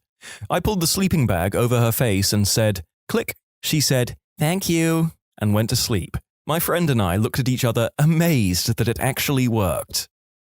Had a laptop slide backward off my lap, hit the floor, and stop working. Showed me an error screen and wouldn't start back up. Decided to turn it over and drop it from the same height onto its opposite side. Why not? It's already broken, right? And it started working again.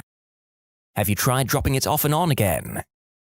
A buddy of mine once did this with his body and a dent in the side of the van, drunk. We asked him how the dent got there, and he starts backing up and says, "Well, I was drunk and I stumbled pretty hard and slammed into the van, like this." Long story short, he recreated the drunken fall whilst drunk again and popped the dent right out of the van. As a hardware computer technician, I'm frickin' baffled. This is the kind of fail story we hear way too often. It got dropped twice. How did it get dropped twice? Well, I decided to turn it over and drop it from the same height onto its opposite side, hoping it would fix it. Palm through face. On the flip side, as the great Cade Six once said, everyone loves a bad idea when it works. I work on costumes in theaters in New York City. About 2 years ago, I was sitting in the front row of a show, and a button popped off one of the costumes. The next day, I took it back to the stage door with my resume, and a little note that said, "This came off one of the costumes yesterday, and I thought you might want it back. And while I have your attention, here is my resume." And that is the story of how I got my first job on a Broadway show. One time, a bird got caught in our chimney, and while me and my roommate discussed how to get it out, he suggested we stick our hand up there, and the bird will just land on our finger. I laughed at him and said it would never work. Within 30 seconds, he was walking to the door with a bird perched on his pointer finger.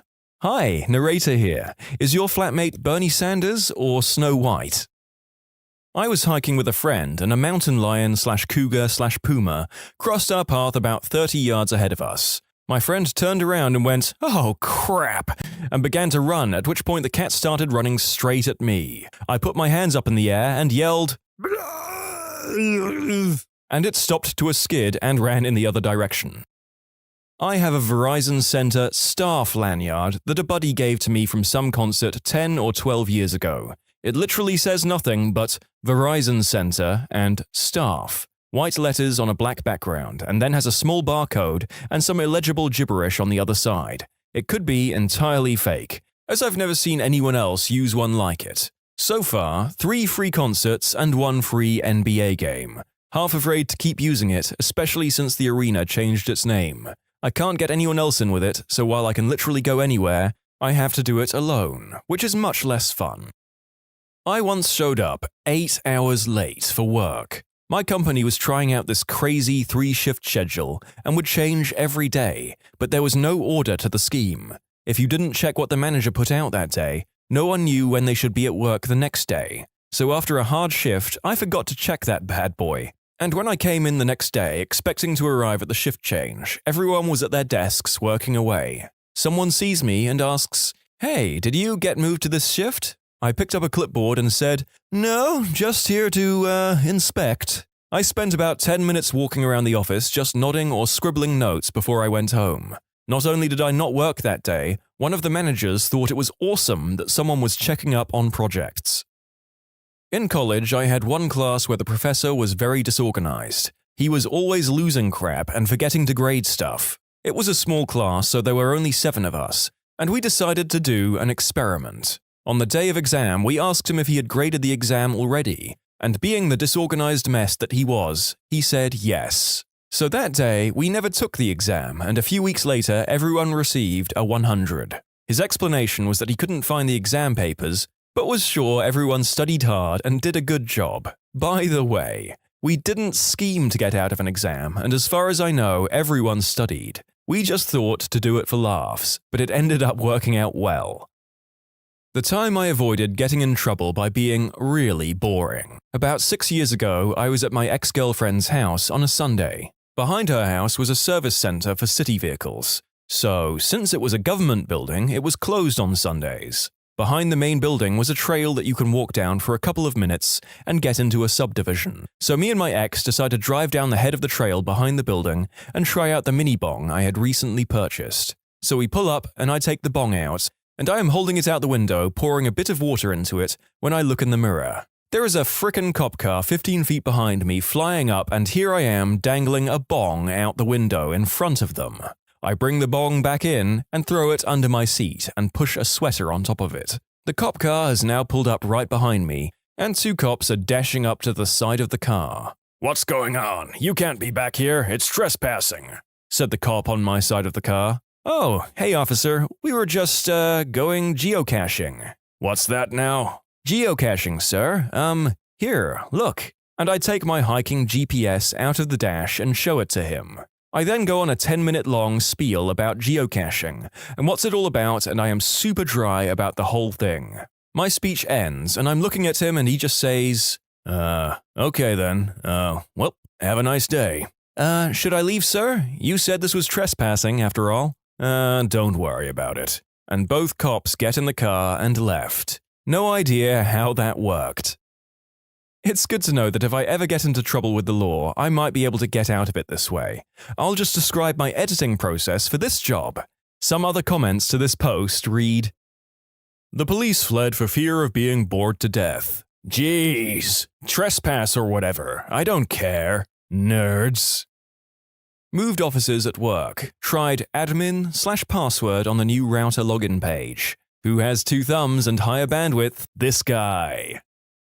In our dorms, the PCs in the rooms had throttled internet, but in the shared labs, they didn't. They told us this was only during certain evening times, but it was patently obvious it was round the clock. I went into the lab, got the Mac from one of the lab PCs, and gave it my Mac. I was on the lab subnet from then on and had much faster internet. I did this for a few friends and told some others about it. Applied for a job at a French fry factory. The online application asked, "What makes you want to work for us?" I simply put, "Potatoes are my favorite food." HR lady and engineering manager loved it. Been working there 10 months now. My friend applied to Bed Bath & Beyond. During the interview, they asked why she wanted to work there. Her response was, "I grasp the concept of beds and baths. It's the beyond that I'm most interested in." She was not hired. Anytime I brought a girl home from the bar in college, because my go-to move was just look around till a girl made eye contact and then nod. Whenever it worked, I was pretty amazed at the results with such a lack of effort. To clarify, it's a nod up, like you're saying, "Hey, what's up?" Also, it works well for any attractiveness because it helps you understand what level or type of girls are into you, and you avoid the awkwardness of just trying to hit on random girls that may have no interest in you. Good luck to everyone trying to meet someone at a bar. It works surprisingly well. I got my current girlfriend by making eye contact with her across the room and pointing finger guns at her. Didn't know her at all. I'd also like to bring up that she loves my terrible puns, and that's actually how I sealed the deal the next day. Never stop following your dreams. In high school, I told a girl who was way out of my league, "So you should give me your number." She asked, "Why would I do that?" I said, "Because if I just dial randomly, it'll take forever to call you." Waited to be shot down, but she laughed and gave it to me. We were together for 7 years. My son was living nearby and had locked himself out of his room. He called me for help. During my many assignments in the military, I was once stationed with a guy who was also a locksmith, incessantly told me about locks, lockpicks, tumblers, etc. So I showed up at my son's apartment, armed with a basic knowledge about how locks work, and 2 paper clips. I half-straightened them out, used one to flick the tumblers, and the other to pull at the bottom of the lock to turn it. 2 minutes later, I was in. My son says, "Holy crap, you did it!" Got serious dad points for that one. I went to New York City for Fashion Week with the boutique I was working for. After the fashion show we attended, everyone wanted to go out clubbing. Me, being young and new, I didn't want to be the buzzkill. So I went with them even though I was only 18. Arriving at the first club, we were allowed to skip the line because we knew people, and we get to the bouncer. He's going one by one, checking everyone's IDs, and I'm sweating bullets. When he got to me, we just looked at each other. He goes, "ID." And I freeze, and for some reason I said, "Man, I already showed you mine." Until this day, I don't know if he was being nice or just didn't want to look stupid, but he let me in. Needless to say, I got hammered off $18 mixed drinks because F it, right? For about 10 years, I had a wart on the bottom of my foot. A really big, ugly, better not date a dude with a foot obsession kind of wart that was probably about 1.5 centimeters across. I'd tried pretty much everything to get rid of it, short of going for what I was told was the painful cryosurgery to get rid of it. When I'd eventually had enough of having a blob the size of a Volkswagen Beetle on my foot, I decided to book an appointment with my doctor to have it removed surgically. Then I read about duct tape occlusion therapy. The basic idea is you put a patch of duct tape, stick it over a wart, and wait. If the tape falls off, you put another piece on and, well, that's pretty much it. Bollocks, I thought. There's no way that'll do anything. But duct tape is cheap and I'm strongly averse to pain, so I figured, why not give it a try? A couple of weeks later, no verruca. It very much enjoys the pro-science, anti-alternative medicine side of me, but whether it's placebo or not, I can't deny that it worked. So now you can date dudes with a foot obsession. So this thread led me on a merry chase through the internet to check out duct tape occlusion theory and... And here I've been burning off mine with apple cider vinegar like an idiot. Rewind to my junior year of college, and everyone's packed into a living room and boozing heavily in preparation for Super Bowl 49. Literally 10 minutes before kickoff, a half-filled cup of milk gets spilled on top of the cable box, and the picture instantly cuts out. Insanity ensues. One quick-thinking individual, not me, decides to call the cable company and gets through to a customer service rep, and we explain the problem. She just says, "Oh, not a problem, sir. Just let me reset your cable box remotely from here." Within 30 seconds, the pregame turned right back on, and we didn't even miss kickoff. This witch remotely evaporated milk from a cable box. Why was there milk on the cable box if y'all were heavily boozing? Chicago, 2004. at a tech conference and been dancing with this amazingly hot woman at a bar near the events hotel we are all staying at. We get into the elevator after closing time with 8 other dudes, all of whom have been working to get time with her. I'm on the 4th floor of a 30-story hotel. She's somewhere in the high 20s. Door opens at my floor. I say, "This is me," as I'm in the back of the elevator with her. She says, "I'm really thirsty." And I immediately reply, "I have water in my room." "Great, let's go." Married for 13 years now, together from that night forward. I woke up the next morning and we decided to spend the rest of our lives mornings together that day. She moved states 3 weeks later, and we wed 4 months after that. 2 kids and a very happy life followed that cheesy line.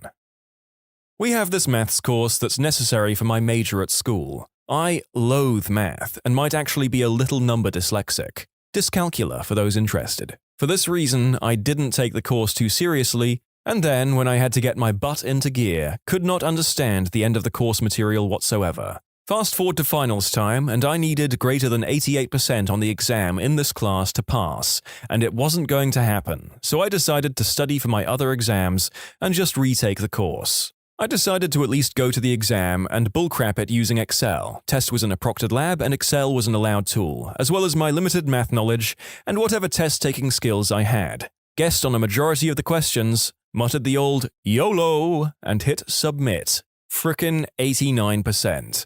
Literally guessed my way to passing a class. May not be the grandest achievement, but I've never had pure laziness and apathy work out like that before. Just goes to show you kids, hard work is for the birds. Not me, but Buzz Aldrin repaired a jammed switch using a ball pen. On the moon. On a switch critical for their takeoff. Not me. Oh, really? I'm not buying it. I think he needs to prove that he isn't in fact Buzz Aldrin. What's your "what the frickin' frick is this" moment in your dating history?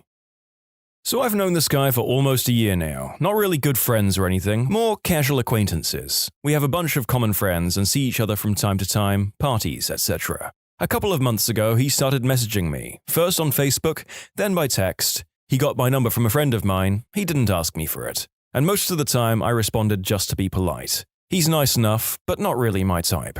So when we started dropping hints about meeting up, I just turned him down and said I'm busy or would just catch up next time there's a gathering with our friends. That sort of thing. Fast forward to last week and he asked me out again, which, if I recall correctly, is the 6th time in the past 2 months. I finally decided to at least give him a chance, cause hey, what could go wrong anyway? And who knows what I'm missing and all that jazz. Worst case scenario, it would be awkward, but we've talked more than a few times, so I was thinking it can't be that bad, and we could actually have a pleasant time. Date night comes, and we meet up in the city after work. We have dinner, nice, cutesy Japanese place, conversation was okay. I was certain at this point that it's really not going to take off, he really isn't my type, but I was having a pleasant enough time and he was a total gentleman and not bad to talk to. The bill comes, and I was going to suggest a quick coffee before heading home. However, he said that there's something he had made an appointment for us for, and we need to rush off and make it in time. I was a bit intrigued and excited. Was it a movie or a show, a play, as he knows I'm into theatre? So we hurry off and he took me to a high-end luxury mall with an attached wing for offices. We went up, wait, this is an office lobby. What the? It was a frickin' weight loss center. So he explains that he's part of this company, he works for them part-time basis as a distributor, and he wanted to introduce me to their products, which would revolutionize my lifestyle and make me the healthiest I've been in my entire life. For your information, I'm 5'5" and 135 pounds. I was totally stunned at this point, so I was just nodding like an idiot the whole time we were walking inside. He then left me with his smarmy teammates, who proceeded to give me an orientation about their company and a run-through of their health supplements. When he got to the part where the weight loss products are, the smarmiest one said, "Ooh, now this is what you've been waiting for. I've saved the best for last." I just sat through it because I knew that if I started to say something, I was definitely going to burst and make a spectacle of myself. There was a seminar ongoing and we were at a little table to the side. After I flat out said that I'm not interested in any of the products and frankly don't believe that I need health supplements, I eat well and exercise regularly, they started on the second phase,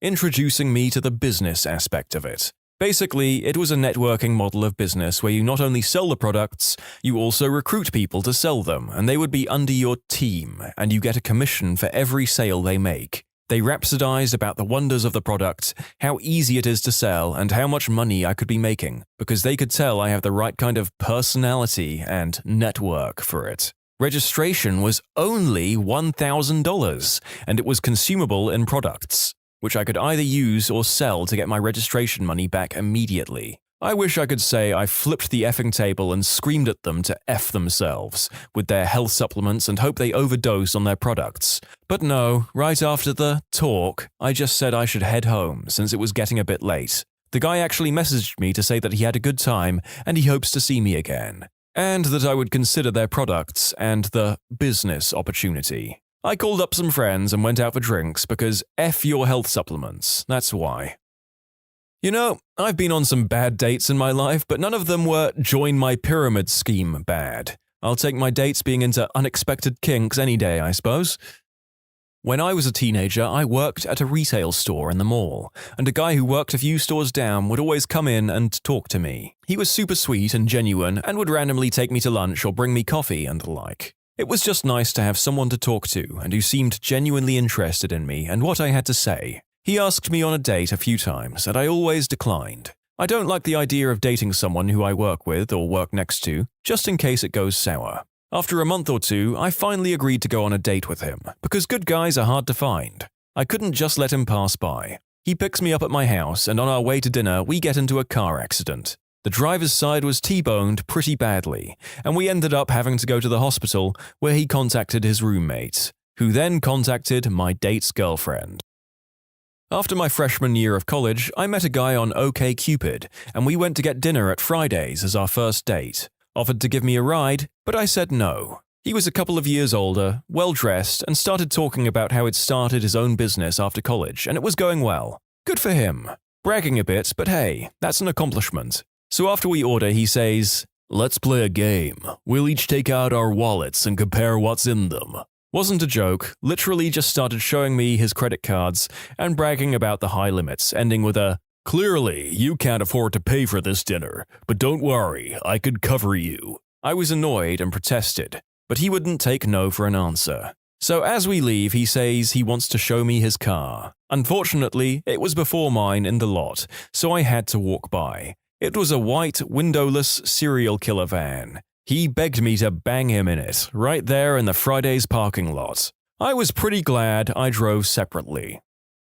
A guy I met 3 days previously offered to pick me up and hang out. I was cool with that, but he ended up dragging me around on errands. We went to his dentist appointment, and then when I said I wanted to leave, he said he'd give me a ride home, but only in exchange for oral fun times. I was pretty scared about dating after that. And no, I did not take him up on his offer. I got out right there and walked to a bus stop. I went on a date with a guy that I met online. He told me to dress nice and that he was going to take me out for dinner. He took me to Subway, ordered a foot-long teriyaki chicken sub, looked at me and said, "I hope you like teriyaki chicken." We shared the sub in his car. Safe to say, there was no second date. Narrator here, so you're telling me my main dating strategy is wrong? Went to pick up a girl at her house after meeting on a dating website. She seemed significantly larger than her photo, but only in the lower abdominal region. This is when I realized that she had failed to mention that she was pregnant. Guy I worked with kept asking me out. I continuously said no. After about a year, I started to feel bad for the guy and said yes to a date. He asked me to lunch, so I figured it could be a quick, easy date. He picked me up and took me to Wendy's, where he made me order off the dollar menu, and I could only get 2 things. After this very quiet lunch where he hunkered over his chicken nuggets like I would steal them, he said he needed to stop at Walmart. We go in and he heads to the lotion section. Strange, but whatevs. He then grabs 2 scented lotions and asks which one I like better. Being nice, I pick one, and he responds with, "Great, I'll use this for your massage." Luckily, I had to work in 2 hours and told him the massage would have to wait. I spent 3 months trying to avoid him until he quit. Well, I had this major crush on this girl. She was gothish, which isn't my thing normally, but this woman was extremely intelligent and cool. So the first date is good, we have a good time, we're both drunk, and we go back to my place. Mind you, she's very open with her sexuality, so things get hot and heavy. Right when the action is going to start, she says, "I don't actually want to do this." Imagine a semi-truck slamming on its brakes. "Okay," I say, "that's fine." We just sleep off our drink. This exact same thing happens a second time, and I'm starting to get annoyed, only because it's painfully obvious that our mutual actions during the date are leading to adult fun times. Finally, it happens a third time, and I decide I'm over this girl. About a year later, I find out from her friend that she was hoping I would act out an unspeakable act. She wants me to be like, "Screw that, we're doing this." I pointed out that this would in fact constitute an actual unspeakable act, not acting one out. I then found out she had herpes, so in the end, me for the win. On my first date with a guy off an internet dating site, he took us to the Scientology Museum in London. I thought, original, easy to find things to talk about, laugh at the craziness of this, it could be fun. He then proceeds to read every single piece of writing on every single exhibit, ask the attendant very probing questions about how one goes about joining Scientology, etc., etc., and sounding slightly too interested to just be intrigued about religion. Also, he was visibly sweating. Once we were done there, we went for a glass of wine, and he told me he used to shoot heroin. I was out of there like a shot. In college, this guy from one of my classes asked me to go out with him out of the blue. We'd never even talked before, but he was pretty cute, so I said sure. We exchanged numbers, and he said he'd call me with details. He called the next day and told me we were going to a restaurant that was way out of my price range. We're talking like, no way this bill will be under $100. I tried talking him out of it, and when that didn't work, flat out saying I couldn't afford something like that. But he insists and tells me not to worry. This all really should have been a clue to me. So I say fine, and we agree to go. We get to the restaurant, and waiter comes over, and I go to order, the cheapest thing on the menu. When he stops me and says, "Ignore her, we're both having the steak." But I don't like steak. "She's just saying that because she's poor. We'll have steak." And shoos the waiter away. I'm mortified and angry and want to leave, but he was my ride. He tries to make conversation and just proves to me that he really is a butt. He then says that he has to go to the bathroom and leaves. I'm sitting there for a good 10 minutes before he texts me, "Ha ha ha, I got the squirts from drinking last night, don't eat without me." And that was the last straw. I call the waiter over, pay for my meal, and go to the Starbucks down the street to call my friend to pick me up. In summary, guy was trying to impress me and was the world's biggest butt. Just to clear some things up, I paid for just my meal, not his, and I'm well aware I didn't owe him anything. I just wanted to make a clean break from this guy. I know for a fact that bad dates are not a gender-exclusive experience, but I can't help noticing that the girls seem to have a disproportionate number of horror stories in this thread. Funny that. I went on a few dates with a guy in college. At first I was excited because I found him attractive and he said yes to a dinner date. Turns out even attractive people can be a bag of crazy. First we go out to an Italian restaurant. He orders spaghetti with regular sauce, no meatballs. Out of curiosity, I ask if he's tried anything else on the menu he could recommend. "Nope, I only ever order spaghetti." Food comes and he proceeds to lean over his plate, shovel the spaghetti in his mouth and use his lips to cut the rest back on his plate. I'm no snob. I've eaten spaghetti like that before. Just never in public. He says it's the right way to eat it. He asks if I'd like to go see a movie. I'm not feeling the vibe, so I decline, make up some project I need to finish. He tells me he loves the movies, wishes he could just live in one all the time. Alright, well, thanks for the date. A week later, he asks me out again. I decide to give him another shot. Maybe I was being overly judgmental or petty. We agree to go out for a pizza and see a movie. I pick him up at his house and we go to Pizza Hut at his insistence. "Best pizza on the planet," he tells me about 3 times on the way there. We get there and he orders a personal pan for himself. That was a first. Okay, he didn't want to share the bill maybe. I order one for myself and just let it go. Again, worrying maybe I'm being judgy. Bill comes and he pays, so now I'm really confused, but whatever. I'm not going to call him out, not worth it. Movie ended up being back at his house where, surprise, he lives with his parents. His dad asks me what I'm in school for, and when I tell him, he lectures me that I should go to school for teaching, since that's what he does.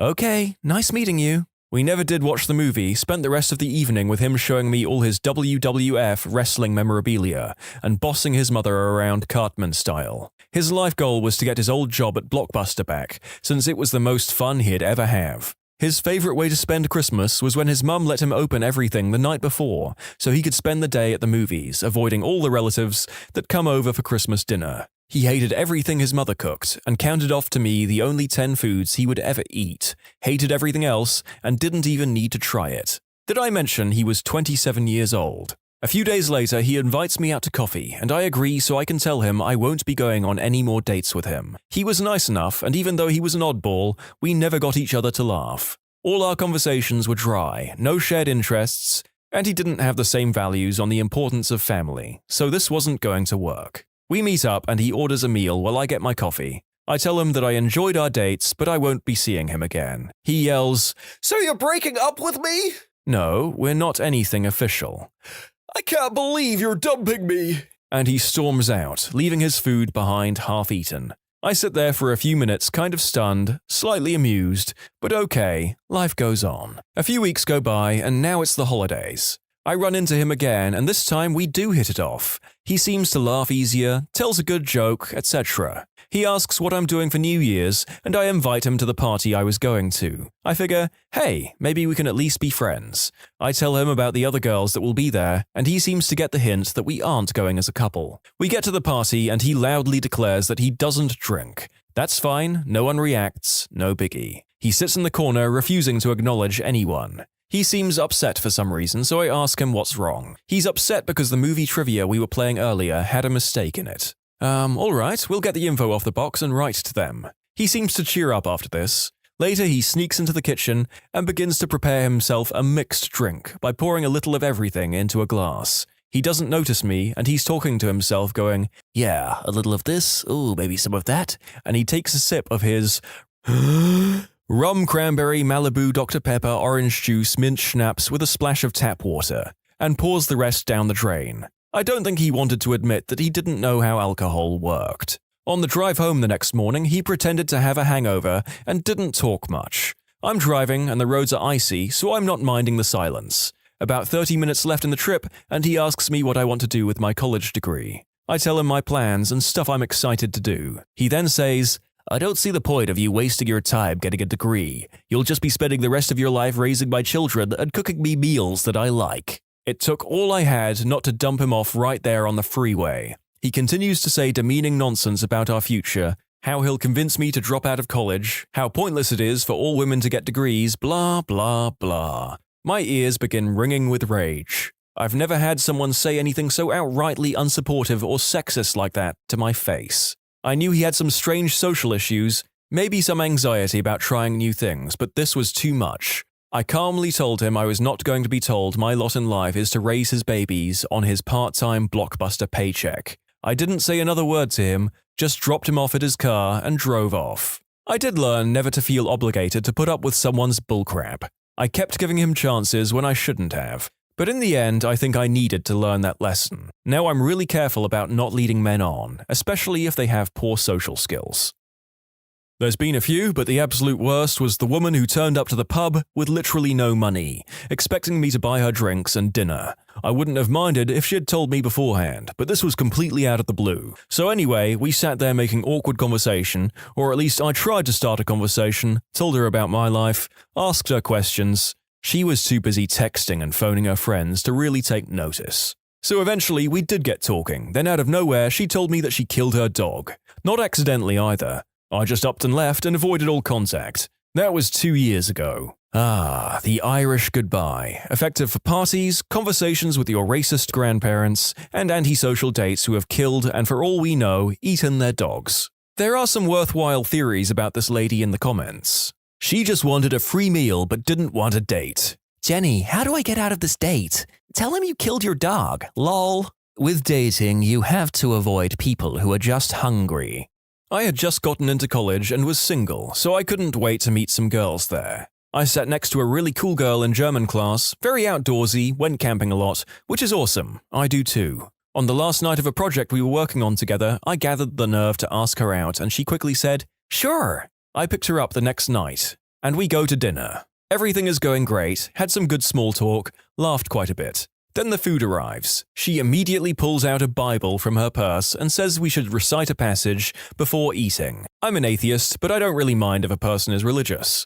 I refuse to judge anyone on that basis alone. So we recite a verse, thank the Lord for our meal, etc. As soon as I start eating, the first question she asks is, "Have you found a good church around here? I've been to a couple, but I don't really like them." I froze like a deer in the headlights. I've never been to church in my entire life, so I have no clue as to what she would think is a good church.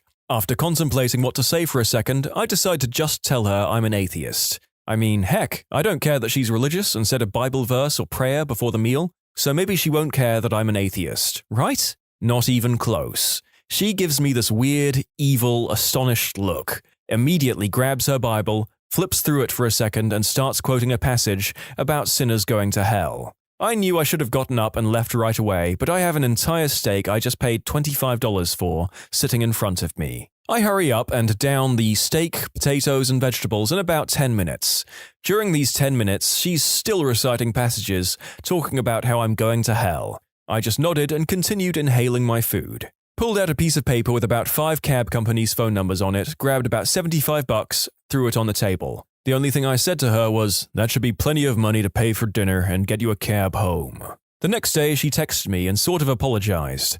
By sort of, I mean the text read something like, "I didn't mean to offend you, but you need to recant your sins or spend eternity in hell." Next day, I'm off to German class, wondering what may happen when I see her. Oddly enough, she wasn't there. Next day comes and not there again. I asked the professor if she had received word as to why she hadn't shown up, and the teacher told me that she had dropped the class the day before. That was a relief. Now fast forward 4 years, and I'm a senior at a random bar near campus. And guess who is there drunk out of her mind? Yep, it's the good old religious girl. I try to stay away from her, but she spots me, runs up to me, and hugs me, which I find very strange. I don't hold grudges, so I hug her back. She buys me a drink I didn't ask for, but I accept because I'm fairly broke. She damn near demands I drink it with her, so whatever, I'll do it. I try to be a nice guy from time to time. Not more than 10 minutes later, she says, "We should go back to my place and hang out," while rubbing her hand up my thigh. I turn around, point to my girlfriend and say, "See her? That's my girlfriend, and she has never cared that I'm an atheist. Thanks for the drink." Walked away and never saw her again. In summary, religious girl claims I'm going to hell for being an atheist on our first date. 4 years later, she's drunk at a bar trying to take me home with her for adult fun times. Teachers, what's your "that student definitely isn't going places" moment? As a getting to know you activity, I asked students, if you could be anyone in history, who would you be and why? One student's answer, "Eleanor Roosevelt, because I've always wanted to be black." Asked my student, 7th grade life science, why he has Fs in all of his classes and why he doesn't bother to care about it. He proceeds to tell me with the most confident smile that he's making it into the NBA. I assigned students to do a group presentation of a story from mythology at the end of the school year. I told them they could choose from Greek, Roman, Egyptian, Norse, or any other system they chose. 2 students chose a story from Norse mythology about Thor. They presented the story, which included characters like Loki, Captain America, Iron Man, etc., completely seriously. I spoke to them at the end of the class and they had no clue that Marvel Cinematic Universe was not a part of Norse mythology. Used to teach English in Japan. Had a 4-year-old kid who would run at top speed toward the wall, throw himself into it, stumble around going, "Ouch!" for a few seconds, then do it all again, for an hour straight if we would let him. Had a 7-year-old who stripped off down to his underpants, then skipped around the room singing the Pokemon theme song for the whole class. Finally got him dressed up again just as the lesson ended. He looked up at me and said in complete seriousness, "Sensei, I did a good job." Had a 12-year-old kid who would take off his socks and chew on his toenails in the middle of my lessons. Kids, man, they're weird. I think, due to the behavior of the 4-year-old, there was a modest to good chance all of these were the same kid.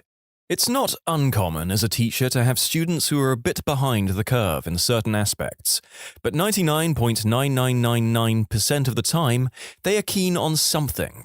They might not understand how to identify a noun or what theme is, but they somehow know how to make a mean plate of nachos. You learn pretty quick not to judge fish for their tree climbing ability, you know? I thought this was the rule when I was teaching until I met Kevin. Kevin isn't his real name, but it doesn't matter because he can't spell it anyway. Kevin was a student of mine during my last year of teaching. He came to my classroom with very little to show for his academic past. He had moved a few times and thus was missing a lot of typical test scores that we used to try and ballpark their ability. Don't worry, it was a ballpark. We didn't make major decisions until we actually had a chance to talk to and work with a student for a bit. I thought, that's fine, I'll just do some one-on-one with Kevin and see what's up. One-on-one with Kevin was like conversing with someone who'd forgotten everything in a freak, if not impossible, amnesia accident. There was no evidence that he had learned anything past the 2nd grade, and now he was in the 9th grade. Flabbergasted, I figured we needed to get more serious with this. If he was going to be in my class, I needed to know why and how. I decided to meet with him, his guidance counselor, his parents, and another teacher to see what was really going on. This is where it all became clear. It was by some incredible fluke that his family hadn't been wiped off the face of the earth years ago. Odds are his entire heritage was based on blind luck and some type of sick divine intervention that saves his family every time a threat presents itself. Kevin was the genetic pinnacle of this null achievement. Even my instructional lead, a woman who could find a redeeming trait in a Balrog, failed to see any reason this kid or his family should be alive today. So here's a list of events that made it abundantly clear that God exists and he's laughing uncontrollably. Kevin frequently forgot when and where class was. On more than one occasion, I had to retrieve him from other classrooms. Kevin ate an entire 24-pack of crayons, puked, and then did it again the next day. This is 9th grade. I have no idea where he got crayons. Kevin's dad wrote tuition checks and mailed them to me, his English teacher. This was a public school. When I gave it back to Kevin, voided, to give to his dad with a brief note explaining that this is a public school, Kevin got in trouble for trying to spend it at a 7-Eleven after school. Kevin was removed from the culinary arts program after leaving a cutting board on the gas stove and starting a fire. Twice. Kevin threw his lunch at the school resource officer and tried to run away. He ran into a door and insisted it wasn't him. Kevin stole my phone during class. I called it. It rang. He denied it was ringing. Not that it wasn't his, not that he did it, no. No, he denied that the phone was actually ringing. He tried 3 times before the end of the year. Kevin called the female basketball coach a mother-flipping B-word during gym.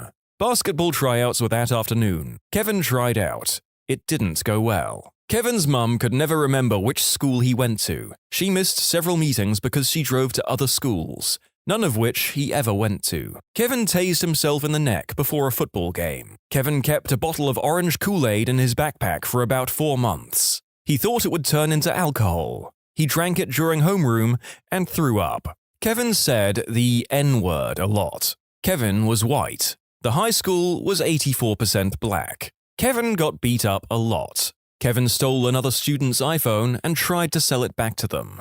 Kevin didn't understand that his grade was dependent on tests, quizzes, homework, classwork, and participation. Kevin finished his first semester with a 3% average. He tried to bribe me with $11. Kevin spit on a girl and said, "You should get out of those wet clothes." The girl was the Spanish student teacher. Kevin didn't know dogs and cats were different animals. Kevin tried to download adult flicks onto a computer in the library, at the circulation desk, while he was logged on. Kevin asked a girl to prom, he was in the 9th grade and freshmen don't go to prom, by asking for her phone number and then texting her his address. Kevin got gum in his hair constantly. Kevin regularly tried to cheat on assignments by knocking the pile over, grabbing one before I had picked them all up, and then writing his name on it wherever there was room. Kevin had several allergies, but neither his parents nor he could remember what they were. They were very concerned that the holiday party, it's high school, we don't have those, would have peanuts. When they finally got a doctor's note, he was allergic to amoxicillin. Kevin and his parents took a trip to Nassau. How the F did they even get airline tickets? And forgot all their luggage at home. I didn't believe him when he told me until I talked to his mum, who told me first thing when I saw her at the bi-weekly meeting. Kevin's grandfather apparently died in a chainsaw accident. I can only assume God was looking the other way that day. Folks, I would be ashamed to tell you how many takes that story took me because I was just laughing so much. Oh, Kevin, I can only hope that your savings of $11 from the rejected bribe afforded you some small comfort in your life after school. In the last few weeks before the AP exam, I gave my classes a series of practice tests, written by College Board, to take in class under a time constraint to give them practice. One student, let's call him Bill, always tried to cheat in my class. I'd gotten sick of putting in the effort to catch him, and it didn't matter because the entire point of the class was to prepare for the AP exam. Bill started off each test by staring at the page and answering one or two questions. Then, as always, he asked to go to the bathroom during the test. I let him go and he took his phone, of course. He returns and frantically bubbles in the rest of the test and turns it in early. I have to hand it to him. Bill was great at memorizing letters for the answers of the practice tests, but he failed the AP exam. This isn't really the kid's fault, more the parents', but my sister teaches in Hong Kong, generally 3 to 4-year-olds. And she had this one kid, called Enzo, if I remember right, who kept acting out, completely ignoring my sister and her TA when they spoke to him, and doing badly in the classwork they're given. He also didn't speak, at all, tended to play by himself. So my sister called in his parents to discuss it, voiced her concerns that there might be behavioral problems, maybe something deeper seated. His parents then confided in her that it's probably not that. More that the kid didn't speak a lick of English or Cantonese, i.e., the two languages used in the school and most of Hong Kong. They were both relatively affluent Italians, so they'd raised the kid speaking Italian and lied that he spoke English fluently so he could get admitted into the school, as it was a requirement that they had to have a basic understanding, if I recall correctly. My sister raised her concerns with the principal after she had the meeting, and they responded by just moving the kid to another class. She said she still sees him sitting alone during lunch breaks. I really feel for the kid though. He's only young, and he's pretty much been alienated and won't learn properly, because his parents are so dead set on shoving him into the most expensive school, assuming that he'll learn well. Not a teacher, but in one of my health and sex ed classes, a girl in my class said she wasn't afraid of getting AIDS, because if she got it, she'd just give it to someone else, and therefore not have it anymore. Yeah, that was an interesting day once we realized she was serious. A university freshman turned in a paper on the Treaty of Versailles that conformed to no known formatting system I had ever seen. There didn't even seem to be paragraphs. Assuming that his computer had jumbled it up somehow when he turned it in, I went to give it back to him in class one day so he could fix it. He informed me it was intentional. The format meant that the paper was meant to be read as a rap, which he proceeded to do for me in the few minutes before class started. It was incredible. D+. I always thought that Lin-Manuel Miranda's Hamilton was truly a musical beyond reproach. I now see that he may have caused some issues in the schooling system. Okay, so I had a student in middle school that couldn't read. That wasn't a huge deal. Kid had issues. Once he got angry at me and told me he was going to rip off my buttons. It may have been literal or figurative. Didn't matter. Remember, issues. It was my job to teach him to read. He should have already been in high school. He was 14 and in middle school. I worked individually with this kid every day. Finally, I just asked him what he was going to do for a living, if he couldn't read and wouldn't try. He gave me a pretty standard answer. I'll play basketball or sell drugs. I should mention that he was barely over 5 foot tall. I worried about him. He was my student for 2 years. Eventually, he moved on and I switched high school. So 20 years later, I got curious. I remember most of my students, and this kid had a name that stood out a bit. I Google his name, hoping he won't be in prison. A lot of my former students are. I find him right away. He's a professional basketball player for Ukraine. Retired now, but still, good for him. Made himself proud. As a note, he turned 15 in middle school. He did learn how to read, he graduated, and went to college. Apparently he struggled for a while, but he's human. His history was not ideal. I'm concerned about naming him because of his privacy. He played from 2006 to 2010. One of the fellas in my university first-year computer programming class stared at the wall. The same spot. The whole class. Every class. He'd walk in on time, sit down, open his folder, and stare at the wall, and didn't ever take a note that I saw. At the end of the wall-staring duration of the class, he'd close his likely still blank folder, get up, and leave without a word. I see him from time to time at the grocery store, collecting up the carts. I feel a little bad for whoever funded his education, but am pleased that he has a steady job. My 8th grade physical science lab partner took the top off one of those oil burners, poured the oil all over our desk, and then lit it on fire. Like on purpose. Did you think it would be less flammable because it's on the table now? Hilariously, even though I was the one who put the fire out and had nothing to do with lighting it, I still got suspended too. I guess the lesson I was supposed to learn was never help put out a fire. Here's one from my mum.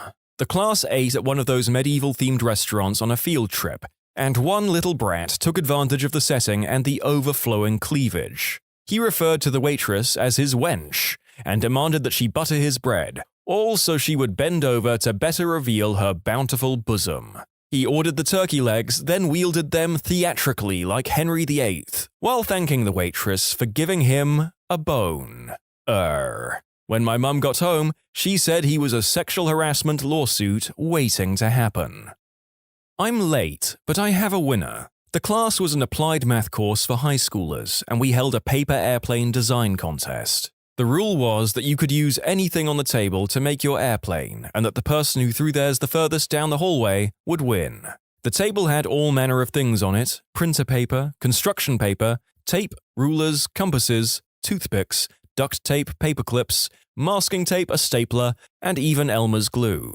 Well, the class went to work and for an hour designed some very interesting airplanes. Except for Tim. Tim sat quietly and chatted with his friends until about 30 seconds were left to build. Then he went up to the table, grabbed a few things, and sat back down to wait. When it came time to throw, it turned out that his airplane was a piece of paper wrapped around the stapler, while the lighter and more complex planes drifted to the side and landed early or hit the hallway walls. Tim's plane slammed straight into the door on the other side of the hall, with a satisfying clunk. Tim's ridiculous creation beat everyone else out and won the contest easily, while technically obeying the rules of the competition. I hope that guy ends up working for NASA. My other favorite student was a kid who ate a glue stick for $5. He figured it was edible because it said non-toxic. Technically correct, but so wrong. He had to go home due to the uncontrollable vomiting. I'm not sure if he was ever paid the $5. My third favorite was a middle schooler whose mum was dissed by another student in class. His reaction, not having any decent weapons on him, was to rip out the 3-ring part of a 3-ring binder and use the prongs to attack the other student's forearm. Unfortunately, that kid isn't going anywhere but juvie unless he can help with his anger issues. Too bad, because it was an ingenious improvised weapon, and he probably could have used that creativity some other way. Kindergarten teacher. Testing students on community helpers, asked a student to name 3 community helpers. Child responds, "Firefighter man." Now I really thought, yes, she's got this in the bag. A hot dog. And a monkey. Yeah, no. Kiss your brain, though. Blatant and low-effort plagiarism. Like it's literally the first Google result if you search topic, example essay. But they add their name in a different font and size, which should make it obvious at a glance, as if the use of capitalization and punctuation wasn't a dead giveaway that they didn't write it. I had a student pull that last year, while his even dumber buddy didn't even put his name in it. In fact, it wasn't even an essay, it was a selection of question prompts. Basically, 2 Kevins in one class. I also had a kid at the very end of the day continually F around with his skateboard and become very hostile when I insisted on holding it until the last bell. He ran out the door, jumped on it, and promptly fell and broke his jaw. His parents then threatened to sue the school because he got hurt there doing something he wasn't supposed to be doing. Oh, this is a great one. Twice this week, the same student brought a popsicle in to have as a snack for lunch. Needless to say, he was very disappointed. His mum might actually pack his lunch.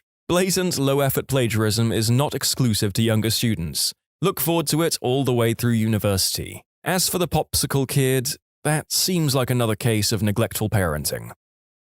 Been a history teacher for 3 months and was teaching about the Middle Colonies and how it was the breadbasket of America. The next day as a warm-up, I ask what the breadbasket is. She rose her hand without her even skipping a beat and starts going off about how I'm so dumb because it's called the chicken basket, where you get your tenders, 2 sides, and it also comes with bread, but that isn't what it's called. This poor girl has a lot more stories. This is just the one that stands out to me the most. Other stories include wondering how Obama was the first black president because she also thought Abraham Lincoln was black. Her reasoning behind it all was that he was really, really tall. Granted, she's also black, so yeah. Along with that, I've had to explain that we did have color back then. She couldn't believe that people before the 1950s still had color as the only TVs and photos were black and white. She constantly calls people cockatoos. 3 weeks ago, she asked which history I'm teaching. I honestly don't know if I really suck as a teacher or if it's her. Mind you guys, I do teach 8th grade US history. I wanted to believe all kids are smart, but I'm just slowly not going to hold on to that belief anymore. These are the highlights. Ask again next year and I'll have stories from multiple kids. I want to reap in that sweet, sweet karma. Not a teacher, but I work as a bouncer, and on Saturday some girl was persistently trying to get into my bar, but looked young and didn't have ID with her. After telling her no about 30 times and her complaining about everyone hating on her, a guy walked in and told us he's one of her high school teachers and that she's 17. She took off awfully quick when he showed up, and I can only imagine how things went in school today. I once had a couple of exchange students steal from my store when I was managing a Lids. They walked out the store and we followed closely after them. We turned the corner and they were stopped talking to their teacher. We patiently waited while they finished talking to the teacher, all while getting strange looks from him. He started to walk away, and we immediately tell the kids we need the hats they stole, to which they replied, "We will give them back, but we can do it somewhere else. That's our teacher." Like I was going to cut them a break after they stole. Teacher notices that there is a problem and comes back and absolutely laid into them, telling them they were going to go to jail and get expelled. We had no intent of pressing charges, they were only around 15 and stole 2 hats. But my God, if that teacher didn't put the fear of God into them. It turns out they were spoiled rich kids from another country who actually had the money to pay but thought stealing would be cooler. We ended up getting a call from the school. They had to write an apology letter for us and they had to do 30 hours of volunteer work for the charity of our choice. They threatened to shut down the school's exchange program because of them as well, but I never heard of what came of it after that. Worked with 3-year-olds. One was crying and pointing at another kid, so I asked what happens. She mostly speaks Spanish but understands English, so I started asking her, "Are you hurt?" "Yes." "Did she hit you?" "Yes." "Did she kick you?" "Yes." Then the other child chimes in, "Nuh-uh, I didn't kick her, I just punched her in the face."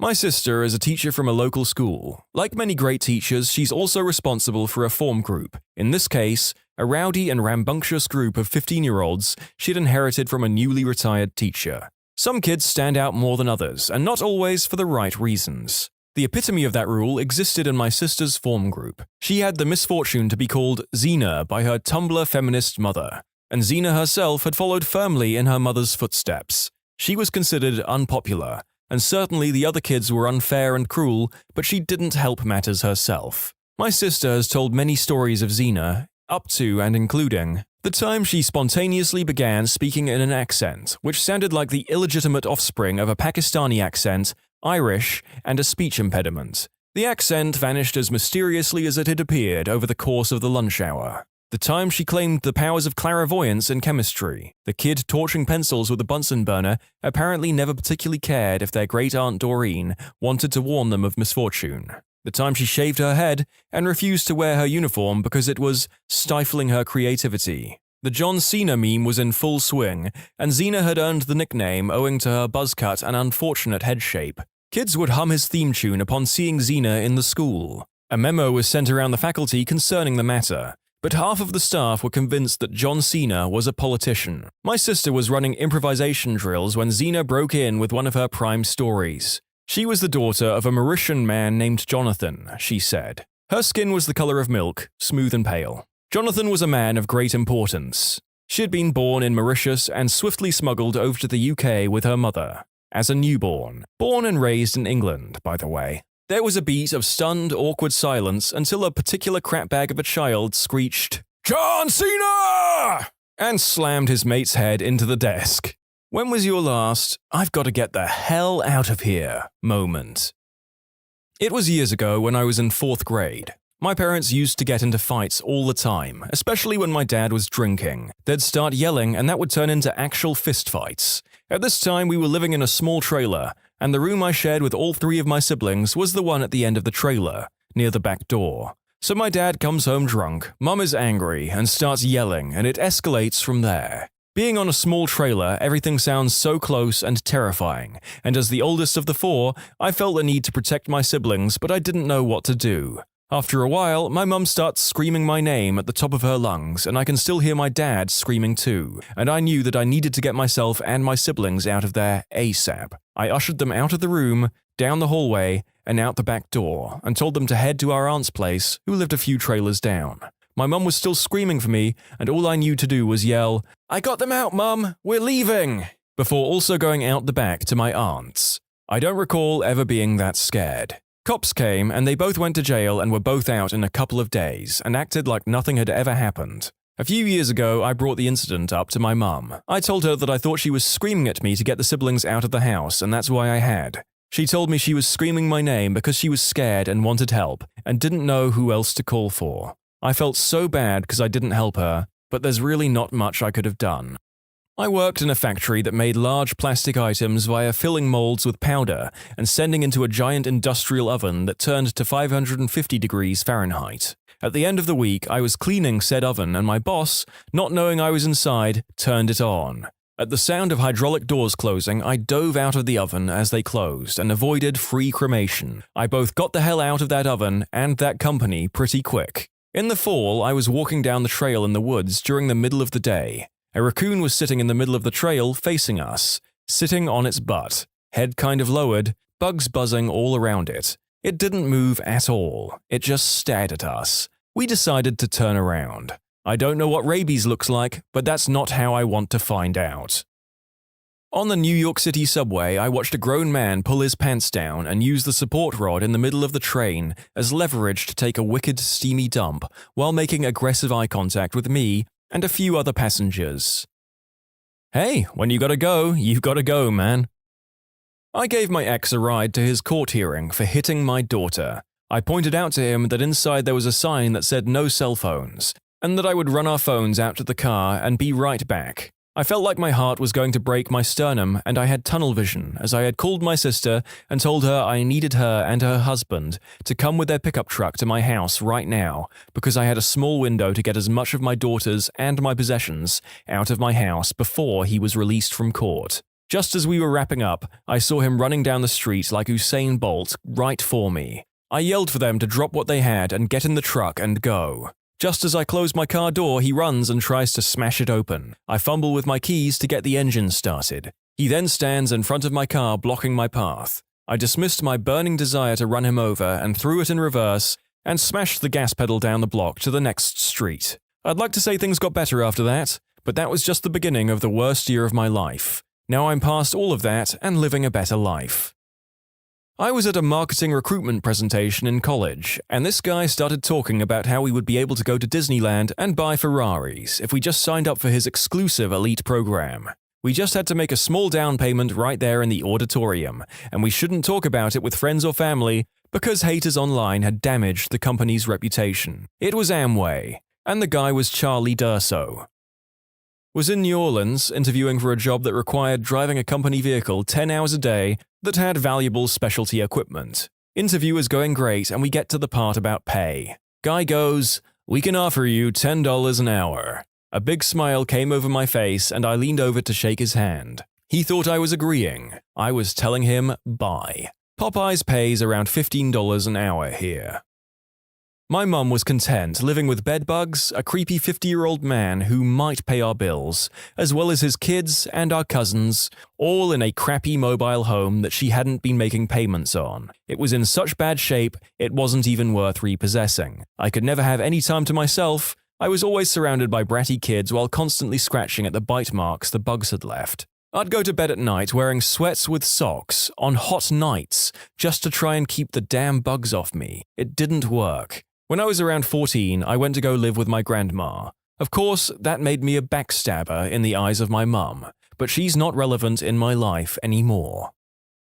I pulled into a gas station to fill up my car at 4 a.m. on the way to work. The station was well lit and actually pretty busy, so I didn't feel unsafe. I pulled up next to a pump, got out, and just when I put the nozzle in, I heard someone trying to get my attention. He asked if I could call his girlfriend to come pick him up. I called one number, voicemail box full. He gave me a second number, mailbox also full. Then he asked if I had jumper cables and if I could give him a jump.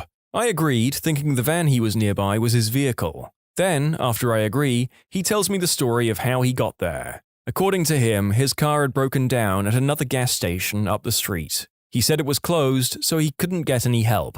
So he borrowed a bike from someone and rode it down to this gas station. Then he went into the gas station to leave the bike there. As soon as he started walking away, my brain started racing and pointing out all the things that didn't add up about the story. First, all I could imagine in those voicemail boxes were a bunch of people going, "Your boyfriend is stuck at a gas station." Then I thought about how in the hell he would legitimately borrow a bike from someone at a closed gas station, in the middle of night, in the middle of winter. At that point, I decided it was time to get the F out of there. Thankfully, I hadn't pumped any gas yet, so I quickly put it back on the pump, got in my car, and tore out of there. I actually felt a little bad because what if he actually needed help? But then I reminded myself about him borrowing a bike in that situation, how he was trying to get me to a dark, secluded secondary location. This dude was absolutely trying to rob and murder me.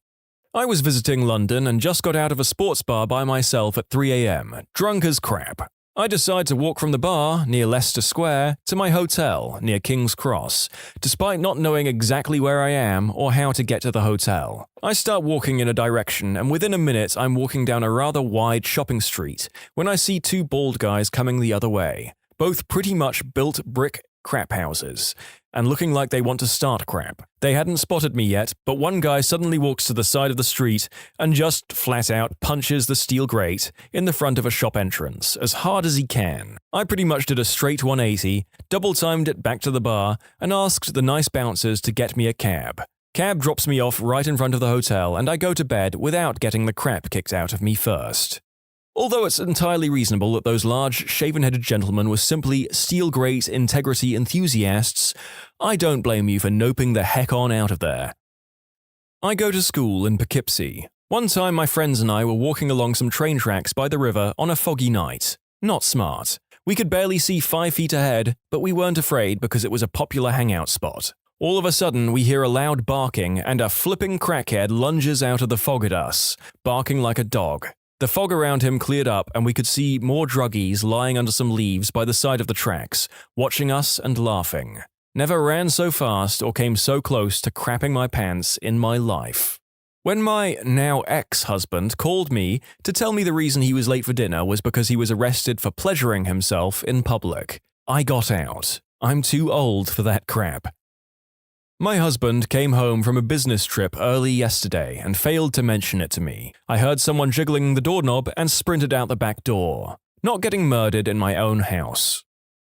This was like 5 years ago. I was 24 years old, got way too drunk at my local bar, and ended up going back to this guy's apartment. It was decorated by someone's grandmother for sure. There were candelabras everywhere. He lit all of them. Then he sat me on the couch and proceeded to go through all of these old family photo albums, specifically looking at pictures of his siblings and cousins as children. No joke, he was getting so hard that I could see the album start moving up and down. Then he asked me if I had any pictures of when I was a child or my siblings when they were children. Never sobered up so fast and booked it right the F out of there. Because I get replies about drunk driving, this was NYC. I walked 16 blocks through East Harlem and never felt so safe in my life. Oh boy, I have another one. My ex-best friend convinced me to go to a concert with her. I told her I couldn't because I had a long drive the next morning and I didn't want to waste gas or go to bed too late, and she said it was fine. She would drive and would get me home right after the concert. Went to the concert, it was fine. I was ready to go home, but she told me she really wanted to go to an after-party with the band because her crush would be there. I agreed because she really wanted to get with this guy and the chances of it happening seemed high, and I wanted her to be happy. Turns out the after-party was at a decent hotel. Underage kids were straight up walking in with handles of alcohol, and it was really obvious what was going on. The receptionist was eyeing everyone, but nobody gave a frick. My friend and I got to the room. We were the only girls there. Around 40 drunk college guys and 2 girls both under 110 pounds. I'd never experienced being looked at like a juicy steak until that moment. I told her we had to go, but she was hell-bent on staying with her crush. I couldn't convince her, so I called my mum, the most awkward phone conversation of my life, and had her pick me up. Turns out the receptionist called the cops soon after I left, and the party got broken up. I think some people got charged. Last week, I was visiting Los Angeles with my 22-year-old daughter. I had to fill the tank of the rental car. I googled the cheapest gas and waited in line. There was a scummy homeless man yelling, clearly mentally ill. When we got to the pump was broken. You know, when you fill 10 cents of gas and it stops. It took me a full minute to get $1 of gas when the homeless man came up to us. He was yelling, "Now this is a nice car." I grabbed the pump from my daughter and said, "Hit the road!" And we drove off. Funny thing is, my daughter wasn't scared because she was listening to what the man was yelling about. Apparently, the homeless man was being harassed by another driver. The other driver told him not to touch his car. The car was a piece of crap, and the homeless man was making fun of him like, "Oh, don't touch his car. Your car is a piece of crap." That's when he came to our car. "Now this is a nice car. I won't touch this one, but yours is a piece of crap, you butthole." So it ended up being pretty funny. I panicked for nothing. You may have already worked this out, but the narrator had to tone down this individual's language quite a bit so that this video wouldn't get demonetized. I told this once before, but when I was about 8 years old, I was in the car with my parents. They were arguing, which they did a lot, but being trapped in that metal box with them, both of them screaming back and forth, became too much. We stopped at a red light and I unbuckled my seatbelt and got out of the car and started running. My mum, who was in the passenger's seat, ran out after me, and after he pulled over the car, my dad did as well. They caught up to me and their attitudes completely changed. They promised they wouldn't fight again, a promise they broke time and time again until their divorce, but they never did it again in the car. I was at a baseball card convention when news of the incel van attack in Toronto broke. It was a slow afternoon, so a group of us dealers gathered around the lobby TVs to watch, and the other guys started defending him. If he had been an Islamo-terrorist, the frickin' media would have kept that crap under wraps. And, "What do you think's gonna happen when women only go for jerks?" Then the egghead in our group argued that those with less access to women suffer just as much as those with low incomes, and that we should re-educate women to find those men with low sexual market value attractive. I did not want to find out what he meant by re-educate, so I packed up my cards and left. Yes, the women are the problem, not the murderer. Thank God these guys aren't reproducing. Happened a few hours ago. Was in the park with my younger brother just playing football, having a nice time. Suddenly, I see a man looking over in our direction. However, I can't be too sure because I don't have my glasses and I don't want to scare myself for no reason. He's carrying an orange bag, so it's easy to see him. I ignore him and brother and I start walking around randomly. Not following the path, backtracking, just not walking logically, if that makes sense. Kicking the ball to each other. The last time I went to this park on the 1st, a man of the same build and ethnicity followed me, so I felt myself getting paranoid. This man kept his distance, but for instance we went into the basketball area and he would come to the entrance and lean against the grate, just watching us. He could go behind the trees, it wasn't clear he knew his way around the park, and follow us, which I wouldn't notice if it wasn't for his bag. I wanted to confront him, but I was with my younger brother and didn't want to cause trouble. I wasn't really scared, but more angry and frustrated. The man suddenly starts getting braver and walking faster towards us, so we decide to quickly run home, even though we were only out for 15 minutes. I was at home working on a gate outside. I heard my neighbor shoot off some rounds, so I went to a spot I'd be able to overlook the pond and see if they were getting any of the geese. Then 3 shots came through the bushes right towards my house, roughly 100 feet or so away from me, not towards the pond. So I was like, okay, they're being an idiot. Time to GTFO. I go back to working on the gate about 300 to 400 feet from where I was when I was being stupid and nosy, even though they should not have been firing towards a house. Then a fricking bullet cracked as it went less than 5 feet past my head. Yep, that's when I said, frick this, hid behind a huge-ass tree and called the cops, and waited 45 minutes for them to show up. The guy that I met. College-educated, handsome, retro digs in Long Beach, California. Articulate, funny, packed a picnic for our blind date, complete with cloth napkins. Went back to his place, and the kitchen was a hoarder's dream. At least 6 full sets of dishes, dirty, sitting in neatly stacked piles everywhere. Pots and pans, the same thing. Hundreds of dollars worth of iron cookware stacked on the floor, rusting. Instead of washing dishes, he would buy more. Noped the F out. I told you I was planning on selling them in bulk. One man's trash is another man's treasure. I have leukemia. I completed 5 months of chemo in October, but my white count has been low since then, so I am high risk of infection. My wife just gave birth a few weeks ago, but had severe preeclampsia and had to be put on blood pressure meds. I went to pick up dinner, and on my way home, I figured I'd also grab her meds at the pharmacy real quick. Except a ton of people had the same thought, and I found myself like 20 people back in line. I was set to wait. Wife definitely needed her meds until I hear coughing. I look up and a 2-year-old kid is hacking everywhere. That is no bueno for me. Yep, I had to nope the hell out of that line and send my mother-in-law to the pharmacy for wife's meds. In conclusion, I'm a 35-year-old, tattooed, bearded man afraid of small children. I was at work and thought I needed to fart. Turns out it was diarrhea and made up an excuse to leave for the rest of the day. I have also accidentally crapped my pants at work. I had had some weird coughing fit and diarrhea. I didn't make up an excuse. I told my manager I just crapped my pants and I'm going effing home. He just said, "Feel better."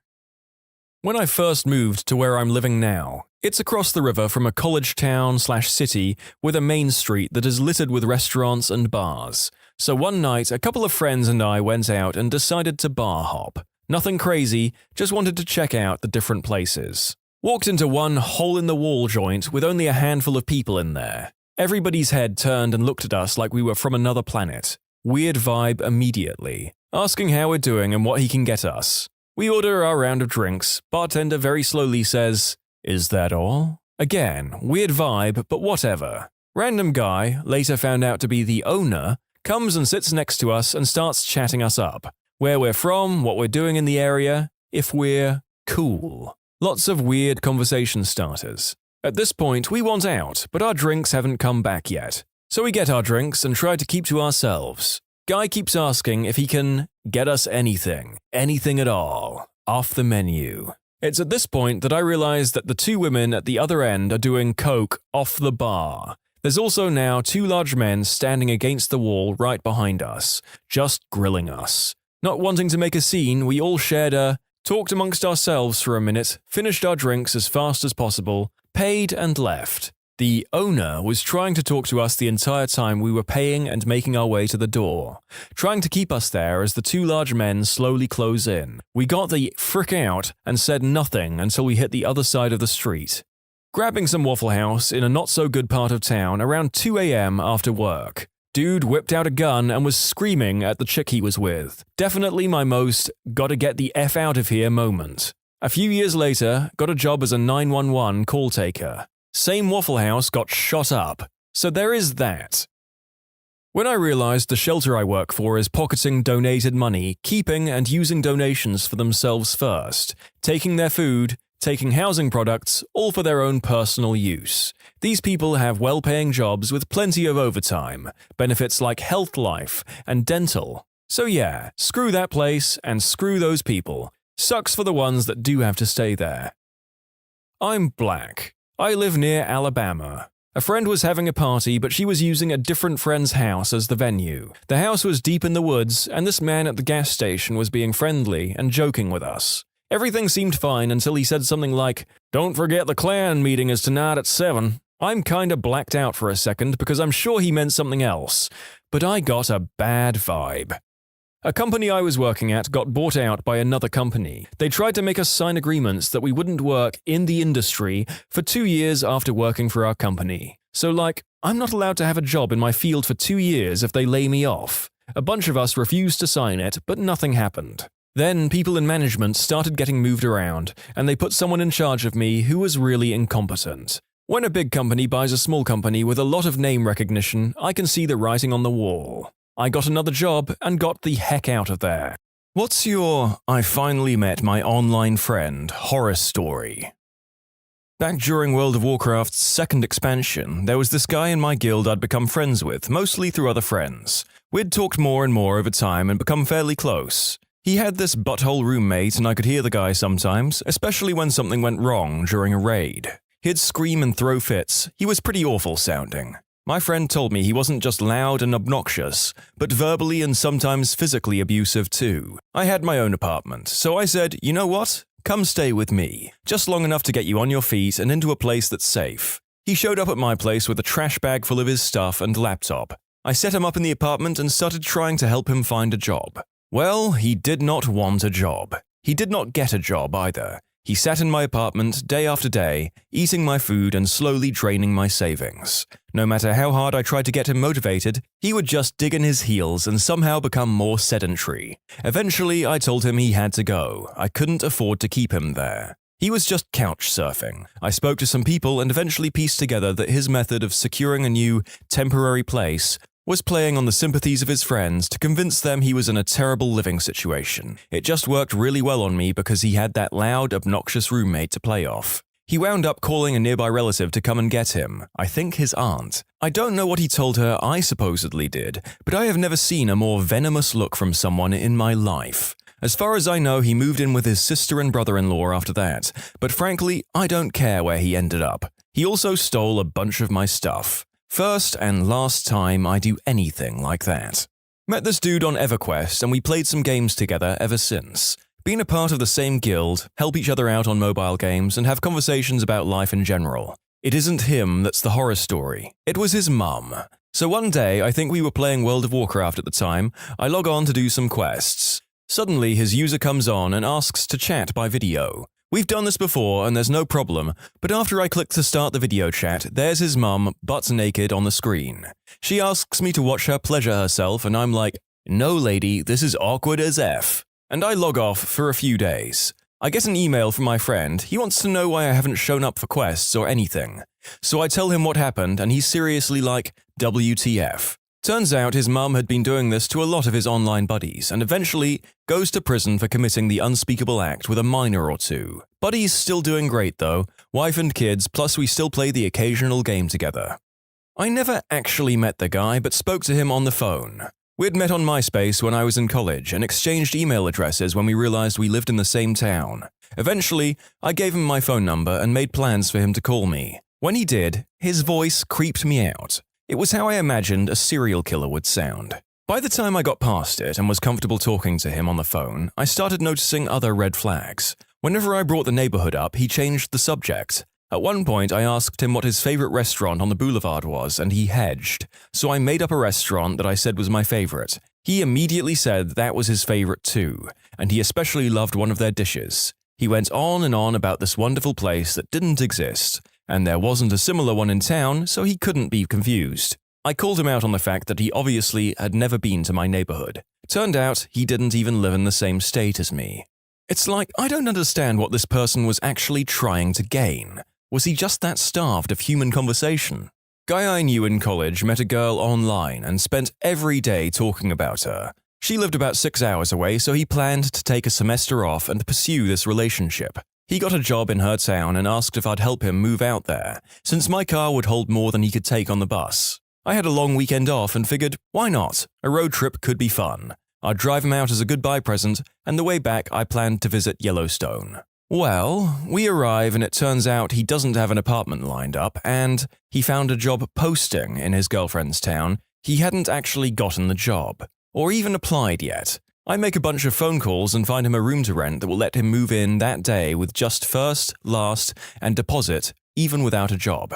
I'm tired and disgusted with his lack of planning, but figure it's worth staying the night and trying to end things on good terms with my buddy. Then he breaks down and confesses he hasn't actually met this girl. The nights he spent video chatting with her were really just him watching her vlog and jacking it. They've never talked, never texted, never even emailed. Hell, he's never even left so much as a comment or like on one of her videos. She genuinely didn't, still doesn't, know he existed. His plan was to hang out at this game shop she talks about until she showed up, and somehow create a relationship from that. He thought that they'd meet and she'd fall in love with him and move back to our college town to marry him, all before the next semester began. That didn't happen. Instead, I made my buddy buy a bus ticket for his ride back to school and left. He came back to school and got more cringy, not less. I lost track of him after that. I met a guy online and we really got on, and he came over a few times so we could hang out. I did find him attractive and tried to hint that I was into him. Note, I can't flirt to save my life. But nothing ever happened. After a few dates, he suddenly vanished offline. No social media, he wasn't answering texts or emails, nothing. I thought he'd ghosted me. After 6 months, he reappears. I asked him where he'd been and he said, "I don't want to talk about it." A few weeks after, there was a fad where people were Googling their names and posting humorous stories they'd found about similar people with their name. Mine was about a ship that had my initials, and I started to Google friends' names just out of boredom and morbid curiosity. Googled his name and found a local news story from his area, one of those crime and courts things that he had been done for statutory assault of a minor, online grooming, and had his computer and phone seized as evidence. When I was younger, I met an online friend in a public space for the first time. He was about my age and hadn't lied about that, so I guess I let my guard down. Anyway, after we walked for a while, I noticed he had led me down a dark alley with no other people. He then looked at me and said how he wanted to really commit the unspeakable act on me right then and there. Right after he had said that, my instinct kicked in and I ran as fast as I've ever run in my life, until I came to the train station. Here I jumped on the first train I saw and got the hell away from him. I'm not sure that's so much an instinct as correctly understanding language verbatim. Also, apologies. The particular subject of this video is just going to naturally entail a certain amount of online predators. This was way back in the mid-90s. Bulletin board systems were all the rage. I made friends with this guy from NC. He was friends with a bunch of us from my dorm, mostly females, which probably should have been a red flag, but I was extremely naive at the time. A couple months in, he mentioned that he was coming to our state for a wedding and asked if he could come by our college to meet everyone. It was agreed he'd sleep in my dorm room since my roommate was almost never around. Now, there was no discussion or thought of sex, but I was pretty excited to meet this guy and see if he was as funny and charming as he was online. Well, day arrives, dude shows up. I should mention that I and all my college friends were 18 or 19. This guy was 24. Or so he said. Guy looked like, and I'm not exaggerating, a cancer patient. Pale, gaunt features, long greasy pale blonde hair, except where he was bald on top, and just generally looked like he was about to die or he was dressed as a ghoul for Halloween. He insisted on hugging all of us. I was trying to remind myself that looks don't matter and that he was a cool guy despite his very unsettling appearance. But then, when we all started hanging out, things just got worse. He was asking really invasive questions of all of us, making weird comments to whatever was said, and just all around creepy and distressing. I was sitting on the floor with another friend and actively rocking back and forth from discomfort. I lied and said I had hurt my back and that sleeping on the floor helped, because that night he kept insisting we could share my tiny, twin college bed. Nope. Last time I ever met anyone from that site. I don't know if it's a horror story, but it's how I ended up where I live now. I played WoW for a few years with a pretty regular group, got to know them offline, and at one point, two of them, a couple, invited me to move across the country. At the time, I didn't have anything tying me to where I was, so I packed up and moved. Got out here, moved in with my friends, and everything seemed okay. My buddy was a long-haul driver, so he was always gone for days at a time.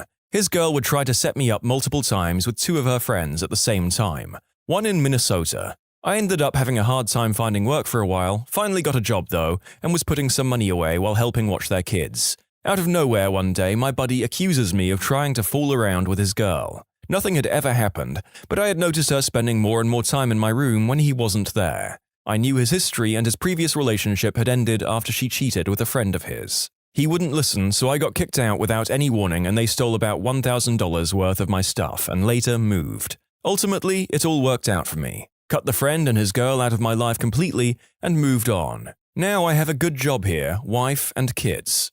Said he was 14, turns out he was 38. My parents gave him a stern talking to. Everyone in the replies is saying how he was a child molester and all that, but let me clear things up.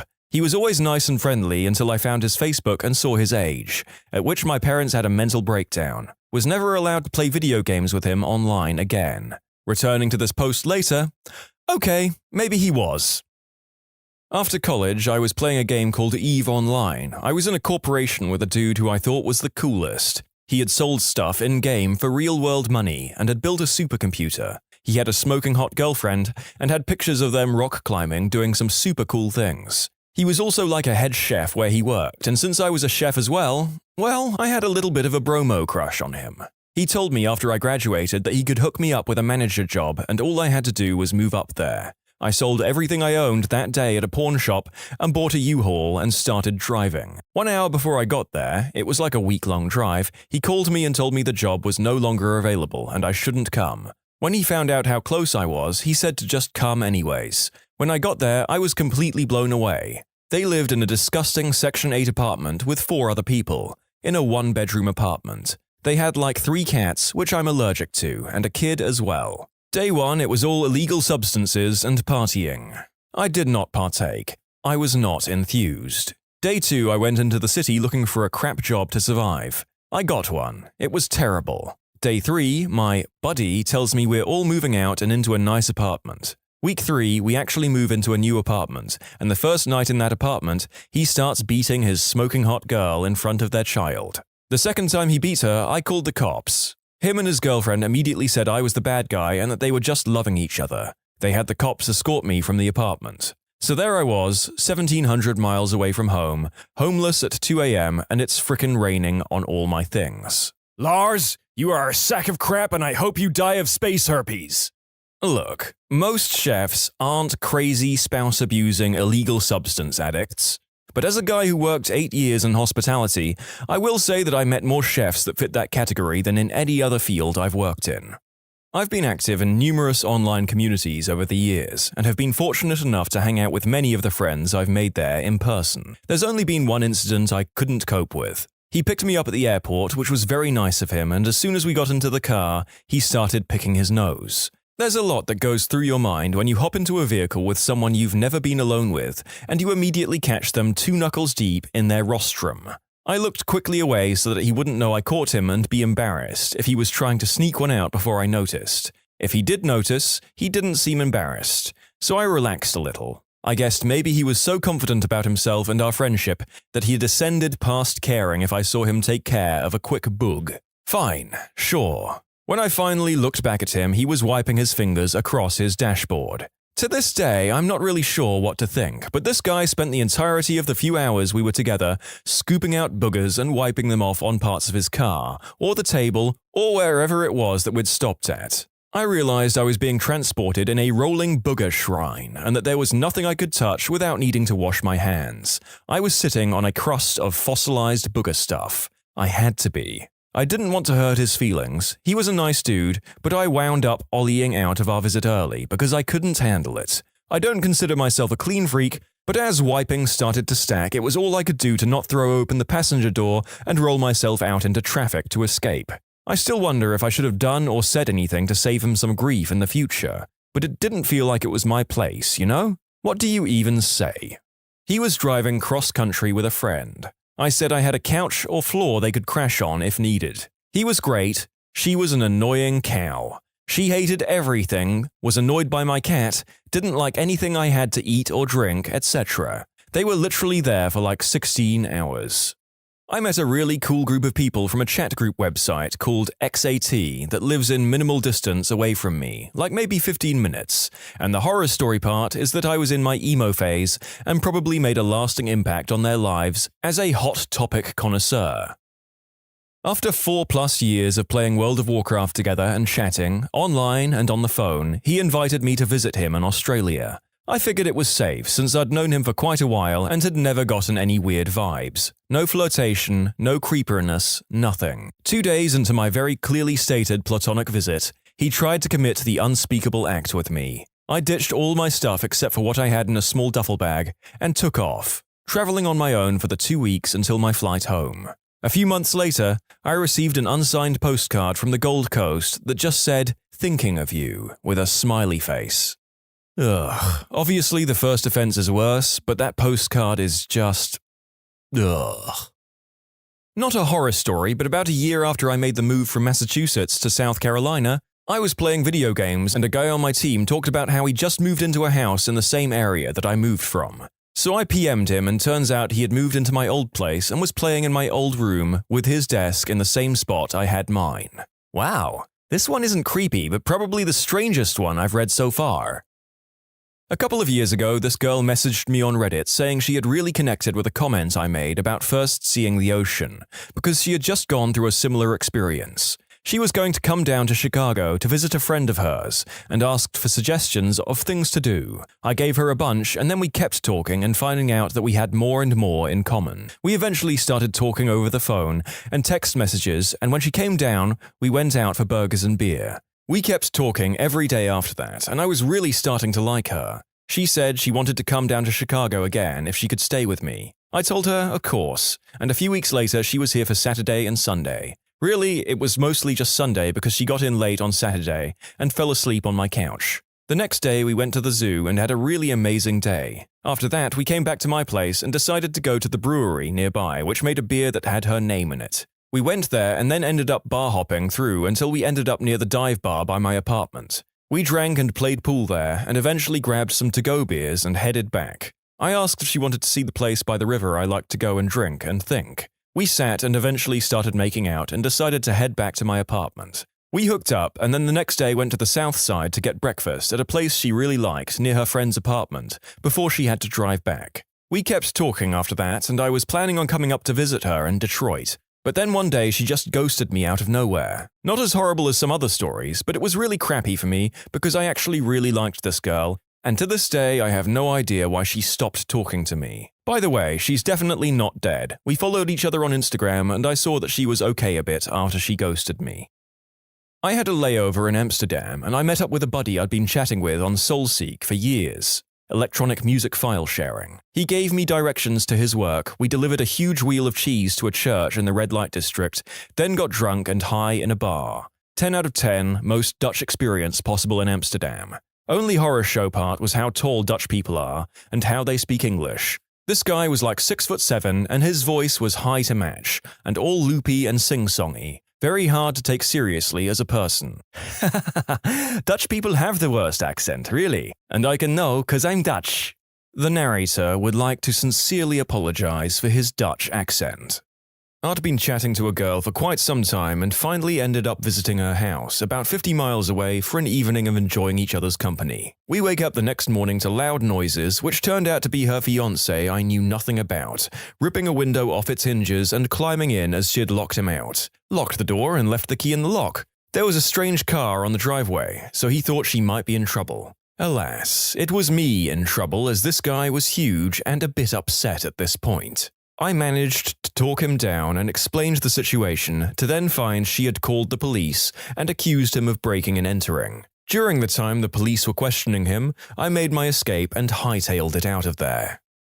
I had a guy profess his love for me, over Skype. He wanted to come see me. He lived in the UK, I live in the States. Okay, I'll include some backstory. I knew him for about 3 years prior. He was a fairly popular streamer at the time, and I was one of his viewers. Eventually became a mod for him. We started talking on Discord and then Skype. I was 20 at the time of this event. Except, I had a boyfriend at the time. I told him this. I told him that he was wasting his time and I have zero interest in him. He is still coming. I told him there was no time to see him as I had work and school. He says, it's fine. He will wait until I have time to see him. I told him not to come. He says he has his parents' blessings. So he came. He stayed in a hotel for 3 weeks while I had to deal with finals, work, and spending time with my boyfriend. I hung out with him twice, once with a group of friends and once with my boyfriend. He got mad because he said he wanted to hang out with me, alone, in his hotel room, and when I said no, he flipped. He said that because he flew over here, I should at least hang out with him. He flew back home to the UK a few days later and blocked me on all social media. In conclusion, dude travels from the UK to profess his love for me, is upset that I didn't change my mind. Why did I even meet him? I knew him for a long time. I thought we were friends. I thought that he would come and realize that I didn't have feelings for him if I said it to his face. I thought I could save the friendship. I never thought he would hurt me, but even then I was never alone with him, not even close. When you subscribe, make sure to hit the bell to turn on notifications. Put the playlist on in the background to finish listening to all the stories, linked at the top of the description. And if you like Am I the Genius, give Am I the Jerk a shot, linked in the description too.